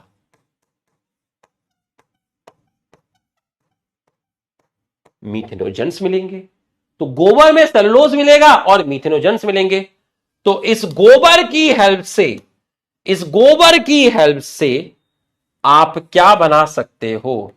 इस गोबर की हेल्प से, इस गोबर को इकट्ठा करो और गांव में क्या लगाते हैं? Biogas plant. तो इस गोबर से आप क्या प्रोड्यूस कर सकते हो? गोबर से आप मीथेन प्रोड्यूस कर सकते हो, जो कि बायोगैस की मेन गैस होती है। किसकी हेल्प से करोगे? मीथेनोजेंस की हेल्प से करोगे। तो गाय भैंस का जो गोबर होता है, उन गोबर में मीथेनोजेंस होते हैं। ये मीथेनोजेंस इस गोबर में जो सेलुलोज होता है उससे मीथेन प्रोड्यूस करवा सकते हैं और मीथेन एक मेन कंपोनेंट होता है बायोगैस का। तो बच्चों, ये पॉइंट आपको क्लियर हुआ तो यस लिखिए। ये पॉइंट आपको क्लियर हुआ तो यस लिखिए। फटाफट यस लिख दीजिए, फटाफट यस लिख दीजिए। और मीथेनोजेंस कहां मिलते हैं? मीथेनोजेंस मिलते हैं आपके मार्शी रीजन में। मार्शी रीजन का मतलब क्या होता है? ऐसी जगह जो पूरे साल या कई महीने पानी से भरी रहती है, ऐसी जगह को बोलते हैं मार्शी रीजन। और यहां पेड़ ज्यादा नहीं मिलते, घास मिलता है, ग्रास मिलता है, घास मिलता है, ग्रास मिलता है, ज्यादा वुडी ट्रीज नहीं मिलते। ऐसी जगह जो पूरे साल या मैक्सिमम टाइम पानी से भरी रहती है, ठीक है, मार्शी रीजन, वेटलैंड्स भी, कई जगह पर वेटलैंड्स भी लिखा हो सकता है, वेटलैंड्स, वेटलैंड्स, तो मार्शी रीजन, वेटलैंड्स, ठीक है, occupied by water, occupy by water most of the time, most of the time, most of the time. तो गाय भैंस के अंदर स्टमक में आपका मिथेनोजेंस प्रेजेंट है, जो वहां सेलुलोज के डाइजेशन में हेल्प करता है। ऐसी रिलेशनशिप को बोलते हैं सिम्बायोटिक। गाय भैंस का जो गोबर है उसमें सेलुलोज और मिथेनोजेंस होंगे, तो इस सेलुलोज को ये मिथेनोजन कन्वर्ट कर देगा और आपका बायोगैस बना देगा, जिसका मेन कंपोनेंट है आपका मीथेन, मीथेन बना देगा। और ये मार्शी रीजन में मिलते हैं मिथेनोजेंस, जहां पर पानी भरा रहता है, पानी भरा रहता है, ठीक। तो मार्शी रीजन, वेटलैंड्स भी बोल सकते हैं, occupied by water most of the time, ठीक है। तो ये जो एनिमल्स हैं इन, हाँ, मिथेनोजेंस का मैं आपको एक एग्जांपल बताना चाहूंगा, बाकी के मैंने एग्जांपल नहीं बताया, आपको जरूरत नहीं है, लेकिन मिथेनोजेंस के आप एग्जांपल याद रखिएगा, ठीक है, इसका आप एग्जाम्पल याद रखिएगा, ठीक। तो यहां पर तो जगह भर गई है, तो मुझे सिर्फ एग्जाम्पल लिखना है, तो मैं यहां पे लिख दूं, कोई दिक्कत तो नहीं है। आप बताइए, आपको नेक्स्ट स्लाइड पे लिखना है, आप नेक्स्ट स्लाइड पे लिख लीजिए। एक एग्जाम्पल लिखना है, यहां पर लिख देता हूं, यहां लिख दूं, शैल आए, यहां पर एग्जाम्पल लिख दूं, एक एग्जाम्पल लिखना है, कोई दिक्कत तो नहीं होगी। वो वाला काम मत करना क्लोरेला और क्लाइमोडोमोनास का। एक एग्जाम्पल के लिए फिर नेक्स्ट स्लाइड पे जाओ, है ना, मजा नहीं है। एक ही एग्जाम्पल लिखना है, यहां ही लिख देते हैं, ठीक है। ठीक है। भूली बिसरी एक कहानी, फिर याद आई एक बात पुरानी, है ना। हाँ भाई, यहां लिख देते हैं यार, एक एग्जाम्पल में क्या लिखा है, दिक्कत है।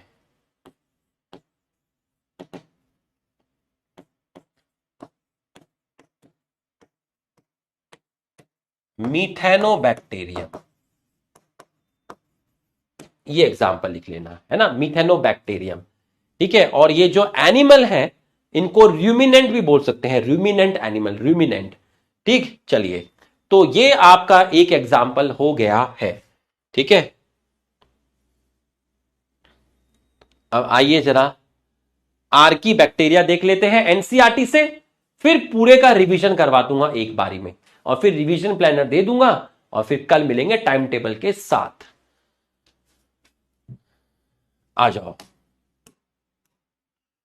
These bacteria are special since they live in some of the most harsh habitat, adverse condition। harsh habitat मतलब salty area, halophiles, hot spring, thermoacidophiles, marshy area, methanogens। Archaebacteria differ from other bacteria in having different cell wall structure। क्या मिलेगा, स्यूडोम्यूरिन, और इसी की वजह से responsible, ये survive करते हैं एक्सट्रीम कंडीशन। एक्सट्रीम कंडीशन मतलब एडवर्स कंडीशन। तो एडवर्स कंडीशन में सरवाइव करने का रीजन इनकी डिफरेंट सेल वॉल स्ट्रक्चर है, डिफरेंट सेल वॉल स्ट्रक्चर है। Methanogens are present in gut of several ruminant animal such as cow and buffalo, जो cellulose पे फीड करते हैं, ठीक है। And they are responsible for production of methane from the dung of these animal. बताओ जरा answer, बताइए बताइए, आंसर बताइए। Archaebacteria live in some of harsh habitat, ठीक है। Extreme salt area, extreme salt area को थर्मो एसिडोफाइल्स नहीं बोलते, हॉट स्प्रिंग एलोफाइल्स, उल्टा हो गया, ये यहां आना था और ये यहां आना था, तो ये आपका गलत हो गया। Archaebacteria differ from other bacteria having different cell wall structure which is not responsible, which is responsible for their survival. Methanogens present in gut of several ruminant animal, cow and buffalo, production of methane, सही है। तो answer जो जाएगा वो जाएगा आपका option E. बहुत बढ़िया, शाबाश, बहुत बहुत बढ़िया। तो अब हमारा क्या बचा, अब हमारा सिर्फ ये वाला पैराग्राफ बचा है जिसे हम कल करा देंगे। तो आइए जरा एक बार रिवीजन हो जाए, एक बार आपका हम रिवीजन करा देते हैं क्योंकि हम आपके टीचर हैं। मोनेरा का सोल मेंबर बैक्टीरिया है, सबसे ज्यादा पाया जाता है, हर जगह मिलता है। एक मुट्ठी में 100 बैक्टीरिया मिल जाएंगे सॉइल की। ऑल्सो प्रेजेंट एडवर्स कंडीशन में मिल जाते हैं, हॉट स्प्रिंग जहां टेम्परेचर ज्यादा है, desert, deep ocean, cold snow, ठंडी जगह पे भी मिल जाता है, आर्कटिक एंटार्कटिक रीजन में मिल जाता है, किसी दूसरे ऑर्गेनिज्म पे मिल सकते हैं पैरासाइट की तरह, डेड डिकिंग पे फीड करते हैं सैप्रोफिटिक की तरह। स्ट्रक्चर में बड़ा सिंपल सा लगता है लेकिन समझने में तो बड़ा कॉम्प्लेक्स है। एक्सटेंसिव, डिफरेंट टाइप का न्यूट्रिशन मिलता है, मेटाबॉलिक डाइवर्सिटी एक्सटेंसिव है। ठीक है, न्यूट्रिशन में मेनली हेटरोट्रॉप्स होते हैं, कुछ ऑटोट्रॉप्स होते हैं। Light energy photo autotrophs, chemical energy chemoautotroph. Inorganic compound के ऑक्सीडेशन से जो एनर्जी रिलीज होती है उसे केमिकल एनर्जी बोलते हैं, उसकी हेल्प से ये एटीपी का फॉर्मेशन करते हैं। एग्जाम्पल आपको बताया, अमोनिया से नाइट्राइट, नाइट्राइट से नाइट्रेट, प्रोसेस को नाइट्रिफिकेशन बोलते हैं। अमोनिया से नाइट्राइट करता है नाइट्रोजोमोनास से नाइट्रोकोकस, नाइट्राइट से नाइट्रेट करता है नाइट्रोबैक्टर। ये नाइट्रेट प्लांट के द्वारा ली जाएगी, प्लांट के मरने के बाद ये सॉइल में आ जाएगी, तो रिसाइकलिंग ऑफ न्यूट्रिएंट में हेल्प कर रहे हैं। ठीक, ये आपका वाटर यूज नहीं करता। ठीक है, ब्लू ग्रीन एल्गी जो मैं कल पढ़ाऊंगा ना आपको, ब्लू ग्रीन एल्गी जो मोनेरा के अंदर आते हैं, इन्होंने वाटर यूज किया था, ये H2S यूज नहीं करते, वो वाटर यूज करते हैं। तो ब्लू ग्रीन एल्गी का जो फोटोसिंथेसिस है वो ऑक्सीजेनिक है, ये कल बताया जाएगा। इन्होंने इनऑर्गेनिक कंपाउंड यूज किए, ऑक्सीजन नहीं निकली क्योंकि वाटर यूज नहीं किया। Purple sulphur bacteria, green sulphur bacteria. बच्चों अभी जाना मत, रिवीजन प्लानर लेके जाना और ऐप में एक कमेंट जरूर करिएगा, लेक्चर का फीडबैक दीजिएगा आपको कैसा लगा। ठीक है, हेट्रोटॉप ज्यादातर बैक्टीरिया होते हैं, है ना, जिसमें आपके सैप्रोफिटिक जो है एक तरीके से हेट्रोट्रॉपिक बैक्टीरिया है। सिम्बायोटिक बैक्टीरिया कैसे हैं, हेट्रोट्रॉपिक बैक्टीरिया है ना। ये डेड डिकेइंग पे फीड करते हैं इसलिए मोस्टली डिकम्पोजर होते हैं। एंटीबायोटिक फॉर्मेशन में रोल होता है, दूध से दही बना रहे हैं, लैक्टोबैसिलस हेट्रोट्रॉप हो गया। ये सारे बैक्टीरिया जो नाइट्रोजन फिक्सेशन कर रहे हैं हेट्रोट्रॉप्स हो गए। नाइट्रोजन फिक्सेशन मतलब नाइट्रोजन को अमोनिया में कन्वर्ट करते हैं। तो ये सब हमारे फायदेमंद की बात है, ह्यूमन अफेयर्स। दोनों बैक्टीरिया एनारोबिक जीते हैं, मतलब ऑक्सीजन के एब्सेंस में जीते हैं, जब ये नाइट्रोजन फिक्सेशन करते हैं। एक लेग्यूम्स में करता है, एक नॉन लेग्यूम्स। ये एग्जांपल पूछा था नीट में, एलनस एंड कैजुरिना, लेग्यूम्स के एग्जांपल वो रहे। कुछ बैक्टीरिया डिजीज करते हैं, डिजीज के नाम ये हैं और करने वाले ये हैं। रिप्रोडक्शन सिर्फ एसेक्सुअल होता है, सेक्सुअल नहीं मिलता। फेवरेबल, अनफेवरेबल, फेवरेबल में बाइनरी फिजन है, अनफेवरेबल में स्पोर फॉर्मेशन है। बाइनरी फिजन में सेल डिवाइड करके दो बैक्टीरिया बन जाता है, एक पेरेंट बैक्टीरिया डिवाइड करके दो बैक्टीरिया बना लेता है। तो ये जो डिवीजन हुआ ये एमाइटोसिस से हुआ। ठीक, एक बैक्टीरिया का डीएनए दूसरे बैक्टीरिया में जाए एक ट्यूब के थ्रू, जिस ट्यूब को आप कॉन्जुगेशन ट्यूब बोलते हैं और प्रोसेस को बोलते हैं कॉन्जुगेशन। तो एक डीएनए ट्रांसफर का एक प्रीमिटिव मेथड है, इसी को बोला sort of sexual reproduction. Archie bacteria का जो डिफरेंट सेल वॉल स्ट्रक्चर है उसी की वजह से वो एडवर्स कंडीशन में सर्वाइव करता है। ठीक, और इसके तीन टाइप्स हो गए आपके, methanogens, halophiles and thermoacidophiles. High temperature और लो पीएच पे जो सर्वाइव करते हैं, हॉट स्प्रिंग में थर्मोएसिडोफाइल, सॉल्टी एरिया में हेलोफाइल्स। जो कैटल्स होते हैं उनके स्टमक में मिथेनोजेंस मिलते हैं जो वहां सेलुलोज के डाइजेशन में हेल्प करते हैं।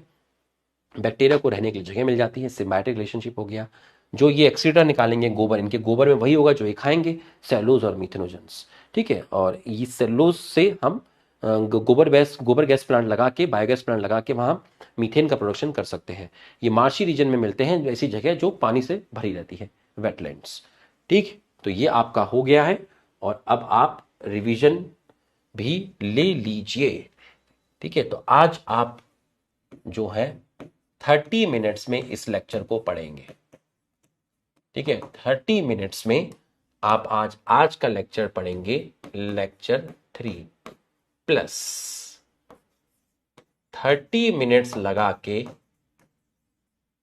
आप 30 मिनट्स लगा के आप लिविंग वर्ल्ड का स्टार्टिंग का पोर्शन करेंगे, लिविंग वर्ल्ड का स्टार्टिंग का पोर्शन करेंगे। ठीक है, स्टार्टिंग का पोर्शन करेंगे। ठीक है, और इसी 30 मिनट्स के अंदर आप रैंडमली उठा लीजिए, इंटरफेस मत उठाइए, आप रैंडमली उठा लीजिए, एक सेल बॉल उठा लीजिए। ठीक, और आप सीलिया एंड फ्लैजला, ये सारा आपको 30 मिनट्स में पढ़ना है। ये सारा आपको 30 मिनट्स में पढ़ना है और ये 30 मिनट्स तो 1 घंटे की आपकी पढ़ाई है। ठीक है, तो मस्त होके बैठना, चौड़े होके बैठना, स्ट्रेस फ्री होके बैठना क्योंकि भाई कल फिर आएगा। Thank you. ऐप में कमेंट करके बताइएगा लेक्चर कैसा लगा। आज देखिए लिखते हुए मैं एकदम साइड में रहा, कहीं बीच में आया नहीं, है ना। तो ठीक है भाई, कल मिलते हैं टाइम टेबल के साथ। Thank you.